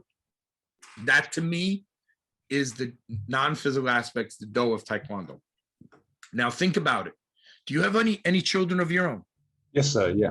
Okay. So as a parent, is there anything in the 5 tenets of Taekwondo that you would disagree with? Not at all. Not at all. Not at all. Do you know any parent that would not want their kids to be courteous and have integrity and self-control and to keep on pushing, to have courage and never give up and all that, right? Absolutely. And no matter what religion you believe in, or if you're not you don't subscribe to a particular religion, you don't even have to believe there's a higher being. Is there anything in those 5 tenets that you think any religious person would object to? Not at all. No. None at all. The university. No, but and in an academic school setting, wouldn't every teacher and principal, headmaster, every school administrator, wouldn't they want all of their kids to have these 5 characteristics? And your community, who in your community would not want, and in larger than your community, maybe your county or your local government, your municipal government, or your national government, or in the UN, is there anybody in the United Nations that would object to these 5 core principles? Yeah. So this is the essence of the Do of Taekwondo. Adherence to these 5 principles that I can think of no one in no category could object to. That is, in my opinion, how I would classify the Do of Taekwondo. Adherence to these 5 principles. These principles are not generic to any country, to any thinking. Nobody owns them. It's like General Choi said, arguing where martial arts came from is akin to arguing who first had martial arts. I mean, fire, right? Yeah, fire, I'm sure, appeared simultaneously all around the world, different ways. This whole thing, you know, mothers and fathers, I'm sure, were teaching their kids from caveman times, some kind of link to these types of principles and whatnot. So, you know, that to me is it in a nutshell. So when you want to look at the philosophy of Taekwondo, and you look at the moral culture, and you read General Choi's writings, he gives examples of how you put integrity into your everyday life. And you know, how I apply it in teaching. Sometimes some of the kids, they don't even know what integrity means. And I have to tell them, well, it's being honest. You know what honest means? If I ask you, you know, how old you are, you tell me how old you are. You don't lie. You know, everybody knows what lying is. So when I said, so lying, you know what a lie is? If you lie, you're not being honest. So to have integrity means you don't lie. You're truthful. You tell the truth. You know the difference between a truth and a lie. And they say, yes, sir, I do. So then when I asked them different things, I pushed them. I said, whoa. Are you sure? Is that really an honest answer? Are you answering with integrity? And, you know, when it comes to courtesy, what is courtesy? I don't know how you explain it to little kids, depending on their age. Courtesy is being nice to people, or like for a Christian like me, the golden rule, you know, do unto others as you want them to do unto you. So if somebody pushed you, that's not nice. You don't like that. So why would you push this guy? You know, you can break it down into little things, but it all boils down to those 5 tenets, and making sure from day one, your students understand that you will be stretching and you will be building the ability to kick higher and kick faster and to punch stronger and to build these combinations and learn these patterns. It's all an essential part of the physical. But when you look to break that board and you say, I can't, no, you do not have the self-control to have your mind be determined to do that, and the perseverance, the indomitable spirit to approach that board. So you, right there, we're just breaking the board. We incorporated loosely 3 of the tenets of Taekwondo. Now you go, you're my white belt student, and you just got your 9th cup white belt, and they put a yellow piece of tape on your belt to show you a 9th cup, and you're so happy. And now I teach you a sidekick. And after a while teaching you a sidekick, okay, let's see if you can break this board. And you don't on the first time. I encourage you to keep going, because there's a reason why you didn't break that board the first time. I don't know what it was. The focus could be off. You might have missed the board completely. You know, you might not have locked your knee out. You might not have chambered it enough. You might not have kicked with enough speed. You could have been too close, too far, all these things. And then we work on, and we keep working on. And you don't give up, because you're not allowed to give up. Why? You're a student of Taekwondo. The Do, the non-physical aspects say, teach you, mandate, you cannot give up. You must persevere. And boom, eventually you break that. And now you're filled with this feeling of pride, of accomplishment. And how did you accomplish something that, when I looked as a person looking at the training going on in the school before I joined, I remember I seen that guy Ruben Lopez run and do a twin foot flying sidekick onto the heavy bag and shook the whole building. And I said, no way he did that. Now, this was not Hollywood. I remember Superman running and jumping out a window. And I know he didn't fly because, you know, he jumped out of a window and there was probably a cushion on the other side. And the scene flashed to something else, so it didn't show him land the cushion. But I know Superman couldn't fly. And I said, well, that's trick photography. Yeah. There's no trick photography. The guy just ran and jumped and the whole place is shaking. I feel it. Yeah. I said, no way he could do that. But how did he do that? He did that by learning to run, learning to jump, learning to tuck his body and roll his body and position his body in a way where he could do 2 sidekicks simultaneously while being in the air. It didn't happen overnight. He was a second gup when I saw him do that. Right. And he was a very talented second gup. I still can't do it. Yeah. But I teach my students flying sidekick. I teach them to run. I teach them, because some kids don't run. I teach them to run. I teach them to run and jump. Then I teach them to run, jump, and tuck, right? If you don't tuck your feet up, you're not going to be able to get up into the air. It'll be like a plane with an anchor. No, boats have anchors, not a plane. Wheels up and go, right? So, and then I had to tell them to twist in the air, because they run, they jump, they got to turn, and they have to tuck in the air. And then I'll have them do it over a, put it over like one of the kicking shields, so they're jumping over it. But I'm still not having them kicking. First, they got to run and jump and launch, all that stuff. Yeah. And then once we do, then we build on it. So also, without even realizing it, the step-by-step teaching mythology, how we build on one thing after another, also teaches us, if I keep trying, I build on things in life. So yeah, the teacher gave me a really tough homework assignment. But if I broke those 4 boards, I can tackle this homework assignment. This test is going to be really tough. Yeah. But if I study the books for that test, it's just like me studying for the test in Taekwondo. I can pass it. So this is exactly, to me, the non-physical aspects of Taekwondo. It's not complicated. And I think because people don't realize how simple it is, they make it more complicated than it needs to be. And I think they then manufacture a whole bunch of things to fill up this vacuum. I am aware in South Korea of professors there, Taekwondo professors, that are struggling with creating a Taekwondo philosophy because they want to abandon the connections to Japanese karate. And they're struggling to, remember, in South Korea, Taekwondo is not a martial art, it's a sport, and it's primarily a kiddie activity. So you don't see adults training in Taekwondo unless they're elite athletes, and it's not trained as a martial art. Martial arts are governed by other bodies. Taekwondo is governed by the Kukkiwon and the KTA, and it's a sport. So, and then of course on the international level by WTF or WT. But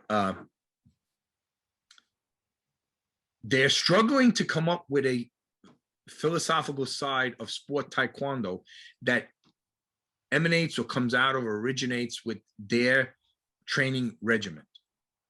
And I just don't know if that's even needed, because to me, it's quite, from a martial art aspect, the Do is the Tao, moral living. What moral living? Well, not Taoism. Taekwondo has its own moral living, just as Itf Taekwondo has its own bow. We bow 15 degrees. In Korea, me and you face each other. You're supposed to bow first, and you're supposed to bow lower than me, right? But that's Korean etiquette. But Taekwondo has its own etiquette when it comes to bowing. We both bow 15 degrees.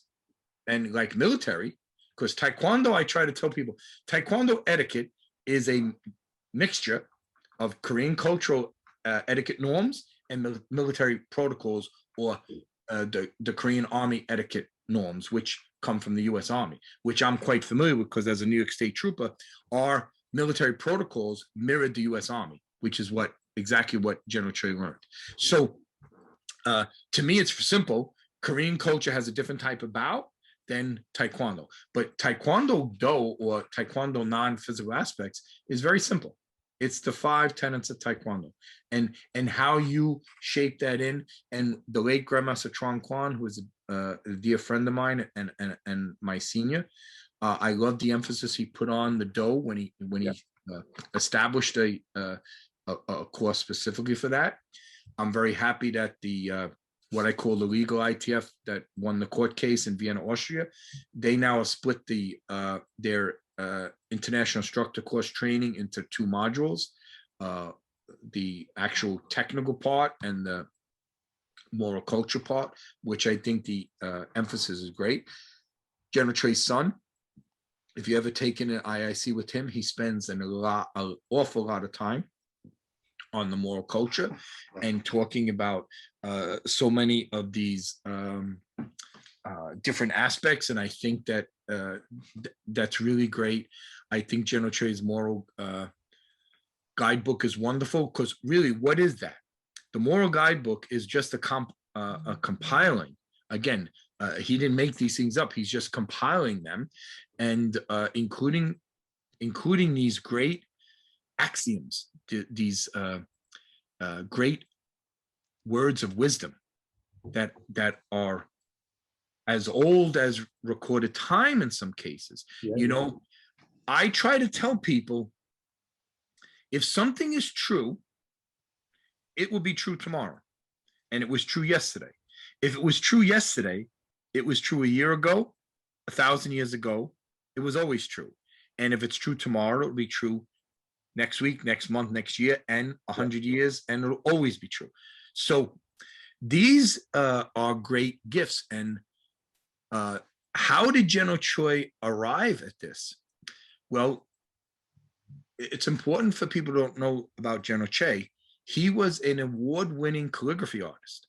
In order to write calligraphy, you have to be well-versed in the thousands of, I don't know how many there are, of these Chinese characters. And like I said, they are pictures. They're not letters of an alphabet strung together to form words. Each character is an actual picture, a pictogram. So in order to be able to be a talented calligraphy artist worth your salt, you must be well-versed in the Chinese classics.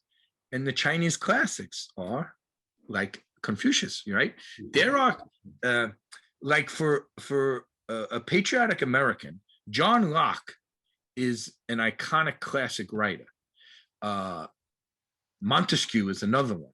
These are where our founding fathers and framers of the Constitution got their ideas from. Yeah. And Locke and Montesquieu, who did they draw upon? Cicero. And Cicero, who did he draw upon? Socrates, Plato, Aristotle. In my living room when you come in, I have 3 busts: Socrates, Plato, Socrates the teacher, Plato his student, Plato student, Aristotle.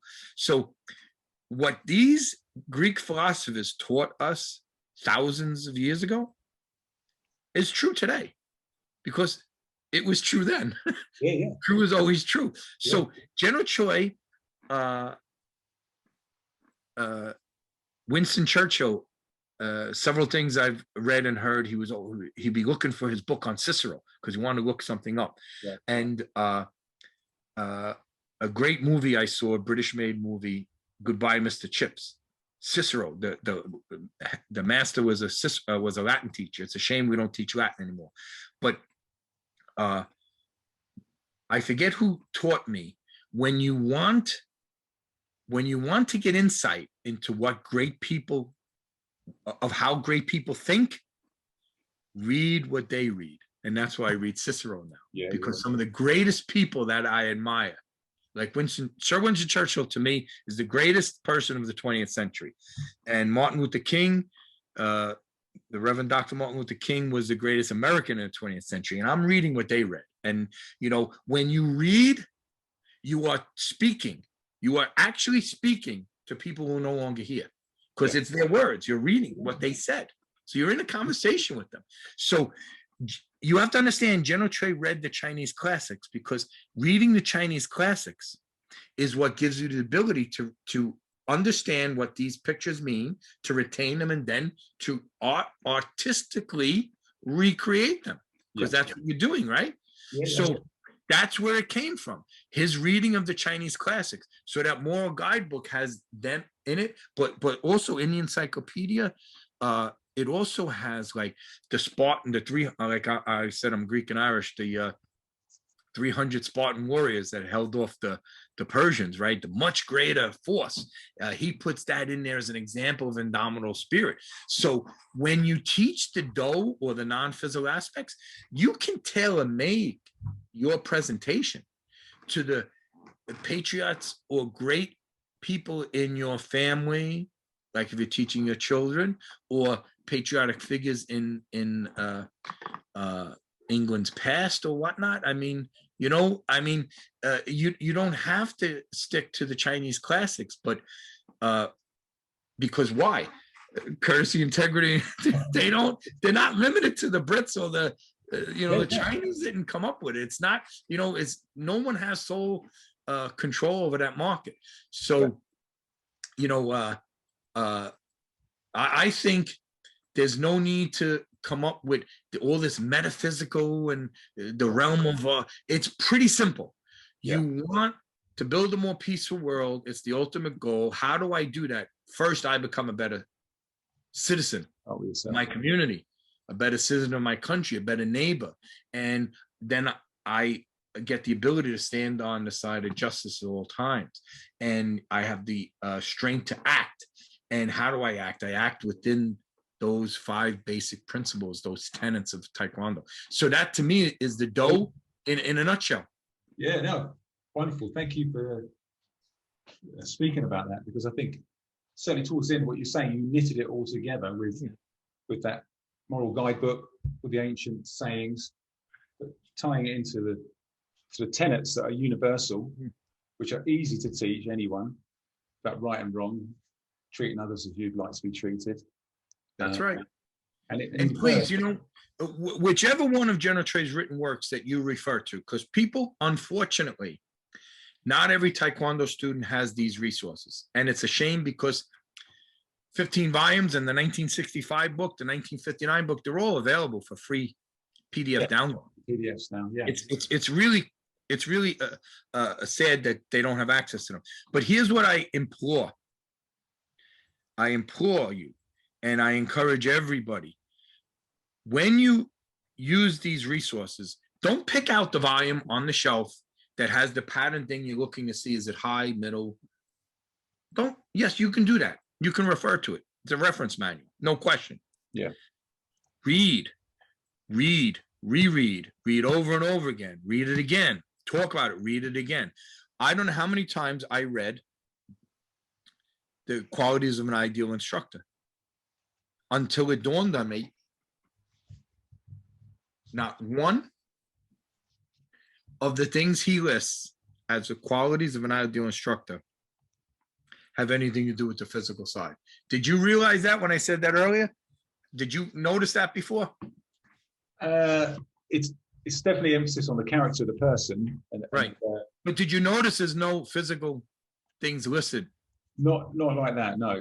No, yes, right. Yeah. I don't know how many times I read that before it dawned on me. Yeah, You yeah. know, so if you read and reread these things, they become more apparent to you. Yeah. Even the terms that we use for instructors, like people think Sahyung means master. It does not. It does not mean master. And if you think it translates to master, you're 100% wrong. Sahyung, the literal translation, you need to go back to the Chinese character roots. It means, like Dr. Sanko Lewis is an ITF master that lives, he's from South Africa, lived in South Korea for a long time now. Him and Dr. John Johnson. Yes. He's an American. Dr. Johnson is now moving back to the States after he might have been there 19 years. I forget. They've been there well over a decade, both of them. They're good friends, and they're good friends of mine. We collaborate quite often. They've written some great things on the non-physical aspects of Taekwondo, and Dr. Sanko Lewis in particular has written a great article on the titles we use in Taekwondo, specifically with the instructor titles. And the Sa part refers to instructor. The Hyung is like a wise and benevolent instructor. The Sa Sung is like a sage or a person that's lived such an exemplary life that it's worth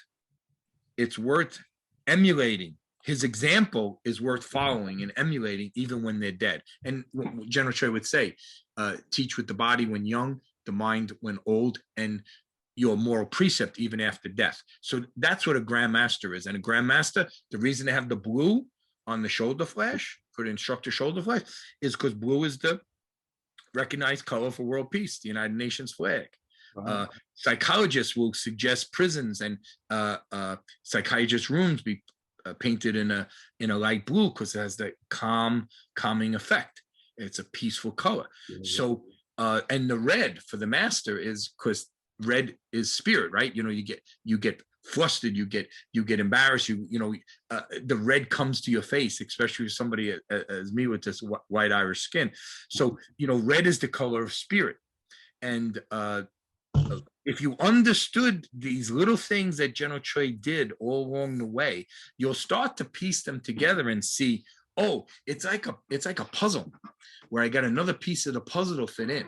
So that's why I say, no, master doesn't, Sahyung does not mean master, it means wise and benevolent teacher. And so everything there that he was a really fascinating individual. It seemed like he always was thinking and always did things because he thought. And one of the things was that he just never, ever stopped thinking about Taekwondo. He was obsessed with Taekwondo, as that calligraphy, whole life devoted to Taekwondo. And I'm glad today people in South Korea are finally starting to see his brilliance and how patriotic he was, how much of a fervent Korean national he was, how much he wanted his country to be reunited, and how much he taught the world about Korea, not just Taekwondo, but Korea, because our etiquette, it all comes from Korean cultural norms. It's really fascinating.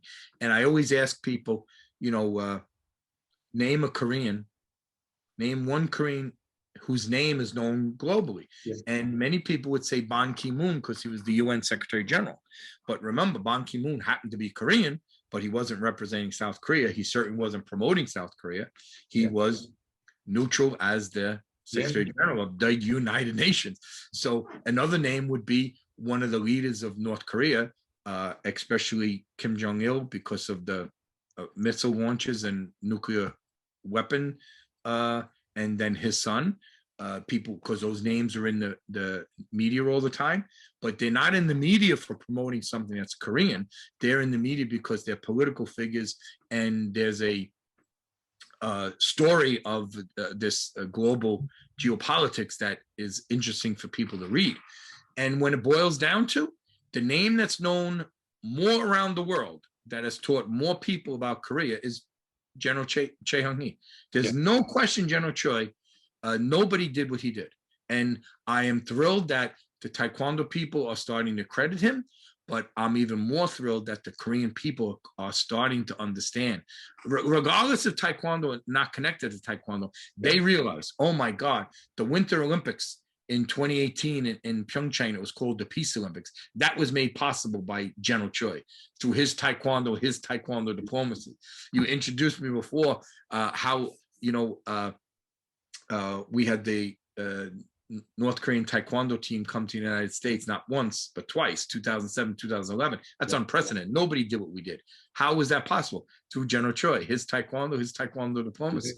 So this is just, you know, there's no question that it's exciting and fulfilling for me to see him getting the credit. But if you just read what he wrote and you read it over and over again, these things will become really more and more apparent. Yeah, very much. I mean, the more I hear from Grandmasters about General Choi, I mean, I was fortunate to meet him on 2 occasions at IICs, but and I got a glimpse of the aura and the power of this person firsthand from training, etc. But the more I hear, the bigger the person becomes. Like you're saying, the bigger effect they've had on the world. He's had on the world, and it's incredible to hear it. Every little step along the way was thought out and put together in this way. There's no question. I might add, not only thought out and put together, but you know, he had around him almost always a really wonderful team that loved him, that contributed so much. And sometimes we think General Choi, oh, you know, he did everything. No, he didn't. No, he is the man. I don't even say General Choi is the founder of Taekwondo, and people go berserk. What are you talking about? Well, he's not, because there's more than one Taekwondo, so he's not the founder of Taekwondo. But he is, without question. It's irrefutable. He is the principal founder of the original style of system that was called Taekwondo. Nobody can refute that. The timeline proves it. I did a presentation at an academic conference sponsored by the WTF, and the #1 WTF proponent in the United States was there. And he's an esteemed professor, retired now. And I was so nervous that he was in the audience, because I thought he would go after me with my presentation. And when the presentation ended, I asked her any questions, and his was one of the first hands to come up. So I said, sir, you know, and he went on and he said he disagreed with my characterization of the military dictatorships in South Korea. And then he said, but in your timeline, I absolutely agree. There was nothing he disagreed with. So when he finished, I said, well, sir, I didn't really get a question out of that. And it wasn't a question. He was just affirming that my historical timeline presentation was spot on, because it was quite comprehensive. I talked about the Kwons, who predated Taekwondo. I talked about General Choi. I talked about the ITF, which predated the WTF. I talked about Dr. Kim, the Olympic movement. It was very comprehensive. And if you just follow the timeline, you'll see who was the first. You just let the facts speak for themselves. And I said, as far as, you know, his characterization, you know, there's no question that a military general took over by a coup d'etat. And there was no question that he was elected more than once. And there were more than one question on how honest and open and fair the elections were. There's no question that he did great things in turning Korea around. They call it the miracle on the Han. It's an economic miracle unprecedented in human history. Never did a nation go from being a major recipient of United Nations aid to being a major donor of United Nations aid. Never. One, South Korea. And that's because of Park Chung-hee, General Park, the dictator. But there's no question his human rights abuses were atrocious.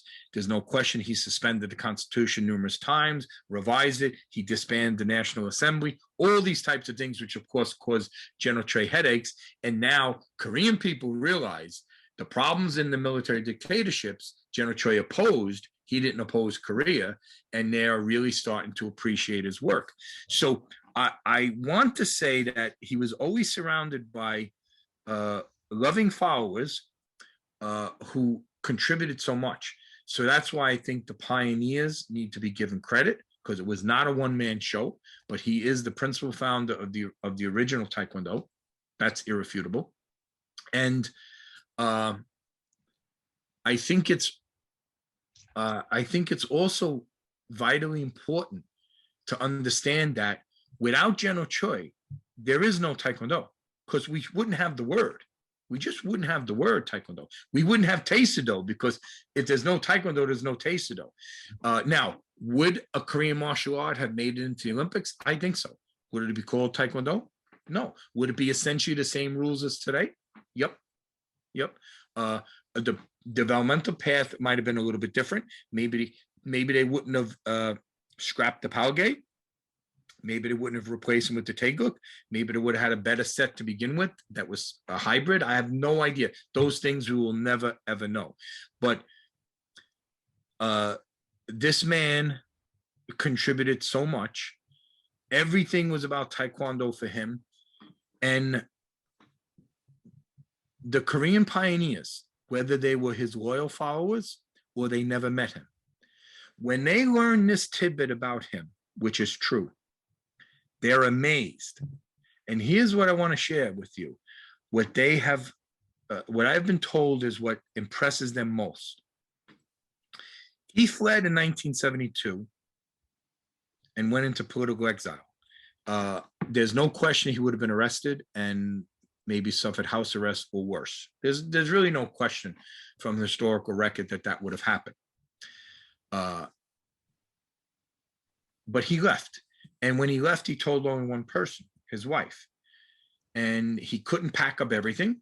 So he just took a couple of things, because his reason he was leaving was to go on a trip abroad to promote Taekwondo. Then he's coming back. So he couldn't pack everything and tell the family, let's go, because they wouldn't have been allowed out. Leaving Korea was controlled. So when he left, he told his wife, I'm not coming back. And now he makes his way to Canada, and they had a generous immigration policy. And he wanted to immigrate to Canada because it's a Western democracy. It's free with a liberal immigration policy. And it's in North America, above South America and the Caribbean, right smack in the middle, like my big head is, between Asia and Europe. And he said it would be perfect for the continuing global dissemination of Taekwondo. So when the officials found out back in Korea he wasn't coming back, they dispatched all kinds of people from the embassy in Ottawa. Ottawa's in Ontario, Canada, and Toronto's in Ontario, Canada, and consulate officials and whatnot. They put all kinds of pressure on his family back home, and they said, "Listen, if you don't come home, you will never see your family again." And General Che said, Taekwondo is more important than my family. When the Korean Grandmasters, Masters and Pioneers and these elderly leaders of Taekwondo, when they hear that story and they find out it's true, they say, wow, because they knew, they might not want to say it, but they knew how brutal the dictatorial regimes were. Yeah. And for him to give up his family for Taekwondo, they said, wow, he was more than obsessed with Taekwondo. So that alone is what makes people, and some of them could be detractors of his, it makes them say, wow, could they have done it? You know, would they have done it? Yeah. And that's a big deal. And Jun Rhee, who we call the father of American Taekwondo, yeah, him and one of his students, Cookie Rojas, he was Dominican, and he studied with Jun Rhee in the university and trained under him. And when he went back to Dominican Republic, got a job in the U.S. Embassy there, and he became fairly connected. And when Jun Rhee came to visit, they met and with the president of the Dominican Republic, and Dominican Republic and Park Chung-hee, the two governments had a good relationship, something to do with peace manufacturing, piecemeal, sewing garments and whatnot. I think that was the connection. But they had gotten permission for General Choi's wife and one daughter to leave to come to the Dominican Republic. And then from when they got out, I don't know if they came to US first or Canada or whatever, but eventually they got to Canada. And then Grandmaster Che Jung-wha, the president of one of the ITFs, he told me that one day him and his sister, they just got visit by these government people, and they were told to pack, and they were allowed to leave. And the speculation is that they held his family hostage. He's not coming back. So they say, look, we'll let your wife and your daughter go. You'll be reunited, and she'll see everything's good. Come back home with your other daughter and your son. We'll give you any ambassador posting you want. We'll even make you foreign minister. That's like the equivalent of the US Secretary of State or the foreign minister of the UK. So he turned it all down. And then eventually, the speculation is, well, the mother and father are gone, and one of the daughters is gone. How can you leave the other daughter and the son, the children, they're teenagers or whatever by now, but how can you leave them living at home on their own? Because you now, the government, have in essence made them orphans. So they eventually let them go, and they were all reunited in Canada. And once they were all reunited and General Choi got his Canadian passport, that's when his outspoken criticism of the regime multiplied. And, you know, here's a guy that was an ambassador. He was a founding member of the Korean Armed Forces. He made it up to a 2-star major general. He's this Taekwondo figure that's going around the world promoting Korea and the Korean martial art of Taekwondo. And he's speaking out of the regime. He got a lot of attention because he was a significant a high-level dissident. So his life was really ruined because of that. But in the end, he had no regrets. And everything to him was about Taekwondo. And for people who never met him and never trained with him, I would leave this. When it came to General Choi, he would always say, ask why. Because if you don't know why, you're probably not doing something the right way, correctly, or as efficiently as you could.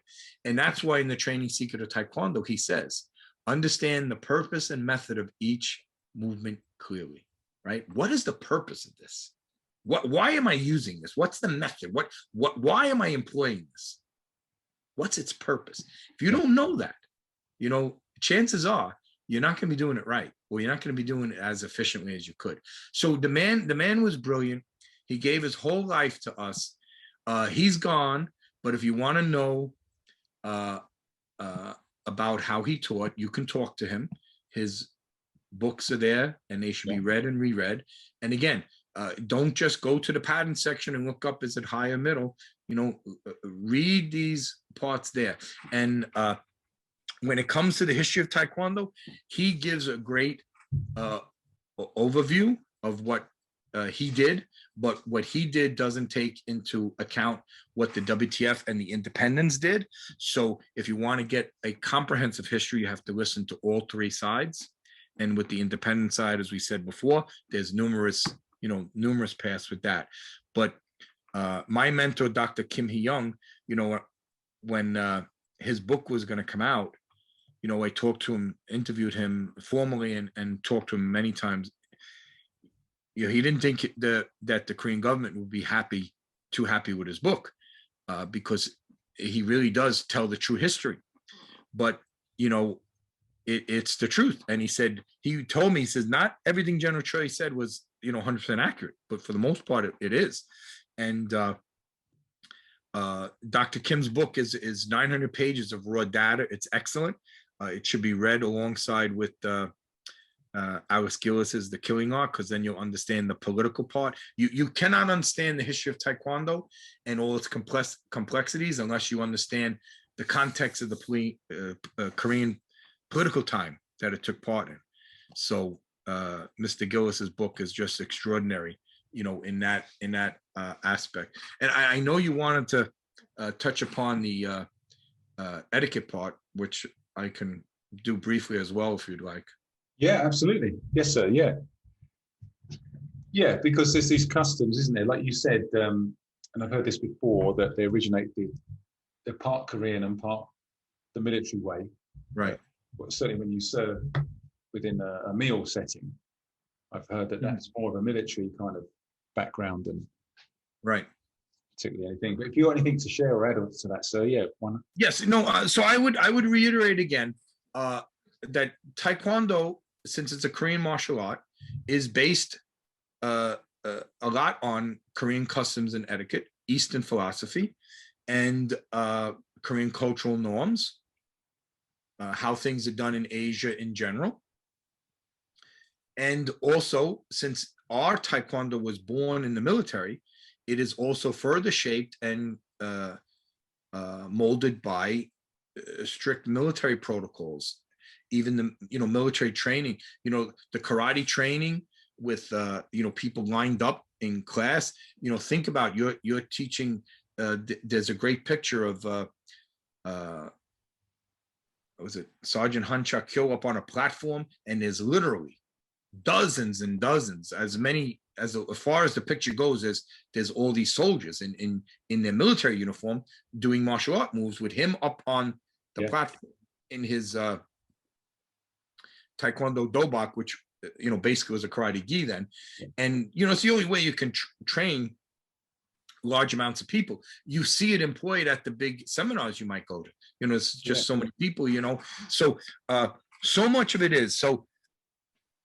The ITF under Grandmaster Paul Weiler has comprised a very good document on the protocols. I think it's a great place to start. I don't love it. It's a great place to start, and I'd have to go through it page by page to find something that I might object to or might want to fine tune. But it's a wonderful compilation of some of the things that we do. But what I want to impart with these protocols, the etiquette. So in the military, you have respect for the rank. So there's a certain amount of required protocols and etiquette that showed respect for the rank. In Korean culture, likewise, you have respect for your seniors, for the elders. And there's a great YouTube video, I just seen it today, that speaks to seniority in Korean culture and how the Sunbae and the Hunbae, senior and elder, address each other, and how Koreans, when they meet each other for first time, will say what year you're born. And the video explains that it's Irene Yu does it. It's fascinating. Yeah. She's a Korean living in New Zealand, and she calls herself Korean Kiwi. And I was just so fascinated by her voice, her English accent is a Kiwi accent. And Right. usually when I hear Koreans talk, they have the, you know, the broken Yeah, yeah. English accent, Korean English, but her English is impeccable and better than mine. But she has the Kiwi, you know, Yeah. twang to it or whatever, right? Yeah. So different from my New Yorker speak. But she says that in the West, and it's true, we wouldn't ask somebody we first meet when we were born. It's, you know, it's private information, especially, you know, it's considered rude. But in Korea, it's like it's needed because they need to establish early on who's the senior, because Right. there's a tremendous amount of respect that goes towards the seniors. But we don't understand that cultural norm because we're raised in the West. And of course, I was treated to respect my seniors. I had to always go shovel my grandmother's front sidewalk when it snowed. So, yep, no question that that's throughout the world, respect for your elders. But it's quite different in Korea because the junior respects the senior. And we've corrupted that in the West with martial arts. I happen to be your senior because I'm older than you and I trained longer than you. I've attained a higher rank. These are all examples of how, you know, I would be your senior in Taekwondo. But while you would respect me because I'm above you, this is not the relationship. The relationship is actually the opposite. Here you are the junior and here I am the senior. But after we establish that, since I know you're below me, I have to make sure I take care of you. So I'm actually putting myself below you. Right. So how do we know that? Well, that's the way it is in Korea, and her video really highlights that. So what she says is, so now we go out, me and you, and, oh, I'm the senior, so you have to pick up the paycheck. No, no. I have to pick up the paycheck because I have to make sure I took care of you because I am senior to you. Yeah. And this goes back to General Choi and the instructor flashes and the Grandmaster title, Sasung, has nothing to do with me being above. So you were a parent because you fathered a child. So by definition, you're a father. Why? You're a male, you fathered a child, you're a father. That's the definition. My only regret in life is I didn't have children of my own. So I'm not a parent. I therefore am not a father because I never fathered a child. I am, however, a teacher. So in your relationship, who is the more important person, the parent or the child? The child. You put your child first. If some reason there was no food and there was only a little bit of food left, you know who's eating first, the children. You know that. Yeah. Right? Yeah. And if somehow you broke down on the car on the side of the road, you can't get to a hotel, and there's only enough room in the back seat for your child to sleep comfortably, guess who's sleeping there? The child. Right? So this is what parents do. This is what good fathers and good mothers do. They put the children first. Likewise, in General Choi's ITF Taekwondo, a wise and benevolent instructor is what a master is. A wise and benevolent instructor. I am not benevolent if I don't take care of you. So in our relationship, I am senior to you, but you are more important than I am, because without you, I don't exist, right? I don't have a child, so I'm not a father. If I don't have students, I'm not a teacher. So in our relationship, you are more important than I am. I must look out and take care of you. So you come to New York and we have a meal. You're not paying, I am. But somehow we think, oh my God, this guy gets off the plane. I got to pick him up with a fancy car. I have to carry the luggage. I have to open the doors. Okay, that's fine. And I think it's really crazy who sits where in the car. I mean, it's something that I remember there's even a protocol who sits where in the car. Now, as a former state trooper in the New York State Police, one of my big things was dignitary protection. So I can tell you in the car where the dignitary sits, but the dignitary sits there because it's a protection thing. It's not a cultural thing, right? So I have no idea how they come up with a place to sit in the car. But the reason why you as the junior should be doing these outward displays of etiquette and these protocols that have been put in place is not because I'm the senior. It's because you are supposed to value something that I have that I'm sharing with you. And unfortunately, too many seniors don't have that posture. It's all about, how much am I getting for this seminar? And that's fine, because I understand Taekwondo is a business component to it. I'm not, even General Trey said, nothing wrong with making money in Taekwondo. I personally have never taken a penny in Taekwondo, never accept fees, and always have given back to my students, because my students are more important. But, you know, if we're at a dinner and my students will say to me, "Oh, sir, please eat first," right? So I understand that. And they're doing that because they value me. If they don't value me, it's phony. And if I'm not somebody worthy of that value, so we have the whole student-instructor relationship backwards in the West. I get rank, I get more rank, I'm now up at the top. You were all below me. That's Western thinking. I look at it, and I said in the beginning, these things have been shared with me. It's my responsibility. It's my obligation to share it. And I told you, I can talk forever, and I have no problem going on and on and on, because it's my obligation. Something also I enjoy doing. Don't get me wrong, I enjoy doing it. But that's my obligation. So the most important thing is remembering the teacher does not exist without the student. Therefore, the student is more important, and the student has to be nurtured.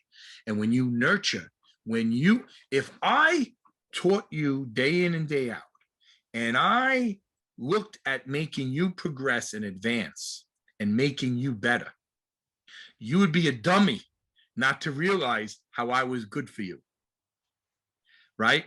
From a selfish standpoint, you want, and I'm giving, of course. I told you I had my goddaughter here. And I had my great nephew here. Both of them, they were here both separately on the ends, and they had overlapping time together. And with all my nieces and nephews, they always say, "Oh, I love you, Uncle George." You know what? I said, "Yep, I don't blame you. I'd love me too if I was you." And they laugh, but I'm 100% serious, because they see I give them everything, but I don't bribe them. I don't spoil them. Of course, there is some of that, but I give them everything, meaning everything's about them. So I'll push them. I won't if I ask them a question about something and I see they're resident to reply, I'll push them. No, you tell me what you're thinking. You have a voice here. Go ahead. I don't know. Don't you say you don't know. Start using your brain. Think it out. Think about it out loud. I'm not going to attack you. This is not where I'm going to belittle you because you came up the wrong answer. If you truly don't know the answer, we search for the answer together. And there's no shame in not knowing an answer. There's only shame in not finding out what the answer is. Especially once you realize you don't know the answer. So this is what I do all the time in my nature as a teacher. And I do believe more important than being a police officer for 24 years, the most gratifying thing I've ever done is teach. So I look to teach all the time. And people that value my friendship, my friends, we go out and we're at the same level. And you know what kind of friends I have? We're fighting over the check. There's not one of us, hiding and so did somebody else pick up the check yet? So this is what good relationships are made of. And the etiquettes. So yes. So one of the things that we were taught in Itf instructors course by Grandmaster Park Chung-tae. I say Master Park Chung-tae because on the course he was a master, so I don't mean to demote him. I know he got 9th degree when he went on his own, but in any event, like he would teach us that in Korean culture they shake with 2 hands, and he would explain, when I offer my hands, I'm coming here, and it's see my heart, right? It's coming from my heart. Plus, I value our friendship so much. It takes 2 hands to hold it up, to support it. Plus, the old days, I'm not shaking your hand and then, grabbing the knife and stabbing you with the knife, I'm showing there's nothing, it's nothing. And it's this gesture. And you'll see Koreans will do this when the junior pours. When I'm out with my mentors, I don't let them pour their drink. I do it all the time. I'm happy to do it. It's just a simple way of saying thank you. Yeah. It's a simple way of saying I appreciate you. So I cannot tell you. I will get, and I've gotten emotional talking in these interviews before, and I would get quite emotional telling you the personal things that my Korean teacher and my mentors have done for me. There's not anything I wouldn't do for them. Yeah. I lament the day they're no longer with me. And I know that day's gonna come someday. Yeah. But what they've done for me, the doors they've opened for me, what they've shared for me. I always try, there's a great, wonderful, he's actually very affluent, made his money outside of Taekwondo, but I'm not even going to say his name, but we would get together quite often when I would travel, and we'd go out, meet him and his wife. Once or twice, another Taekwondo local guy would come along, and we would always go to the same place, and we'd always fight over picking up the check, because he would always pick up the check, always. And I beat him once, and he got really mad at me. See, now that's unusual, because so many seniors think, look, I got up here, now I get a free ride. Yeah. And it's sad, because again, the whole thing has been inverted. So someday I hope that the children you fathered will take care of you in your old age, because they love and revere you, and they realize without mom and dad, they wouldn't be here. They wouldn't be the person they were. So this, if you equate, there is a calligraphy General Trade did, the king, father, and teacher are equal. Why? Because the king, it was perceived, the king would be a benevolent ruler and look after his subjects. The subjects would be those people under his care. And a good benevolent king would look out for those under his or her care. So that's number one. Number two, as we said, the parent always puts the child first. And the teacher is like a parent. The teacher must put the child first. So that's why those 3 are equal, because all of them are putting the what would it be called, like a subservient position or lower position, higher. So you see how we have it backwards? Yeah. We have it backwards because we think the rank means you're higher. No, the rank means I have the obligation now to raise you, to take care of you, to lift you up, to hold you up. So these things, these protocols that we do, and the way that we bow, and who bows first and who comes up, all of these things are outward signs of saying, thank you. Yeah. Thank you. I appreciate you. I love what you're doing for me. And the reason the reason why the junior is displaying this is because the senior is making them better. Yeah. Making them better. Yeah. So that's the thing about all the protocol and the etiquette. And if you look at that listing that they put together, this little manual, it really is a great starting point. Yeah. So I suggest any of the readers, if they go to that website, they can just open it up and probably download it and look at it, because there's a ton of them in there. But it all goes to that basic premise that, yeah, I'm above, but because now I'm above, I'm responsible for you, so I have to nurture and take care of you. And also, if they look at, maybe you could find the video and share it on your site. Irene Yu, she's from the Korean from New Zealand. It's wonderful. Yeah. Yeah, that's very interesting distinction. What you've drawn there is the sentiment behind it, isn't it? It's the valuing of the relationship. So there's no need to enforce any kind of awkwardness or bestowing sort of this kind of responsibility. It will be a natural consequence of the relationship. That's right. That's right. Yeah. Wonderful, Grandmaster. Thank you so much for your time today. No, it is, again, it's my pleasure. And good luck with this podcast. I don't know if you want to cut it down, and because we did talk about different areas. However you figure that out is fine by me. I just appreciate this vehicle because it's another medium to share, and that's that's my solemn obligation. But I remember, like, the essence, like, what is the essence of Taekwondo? I don't know what the essence of Taekwondo is, because I first have to know what is Taekwondo, and is it a martial sport? Is it something that's General Trey's creation? Is it a martial art? Is it something else like what the independents do?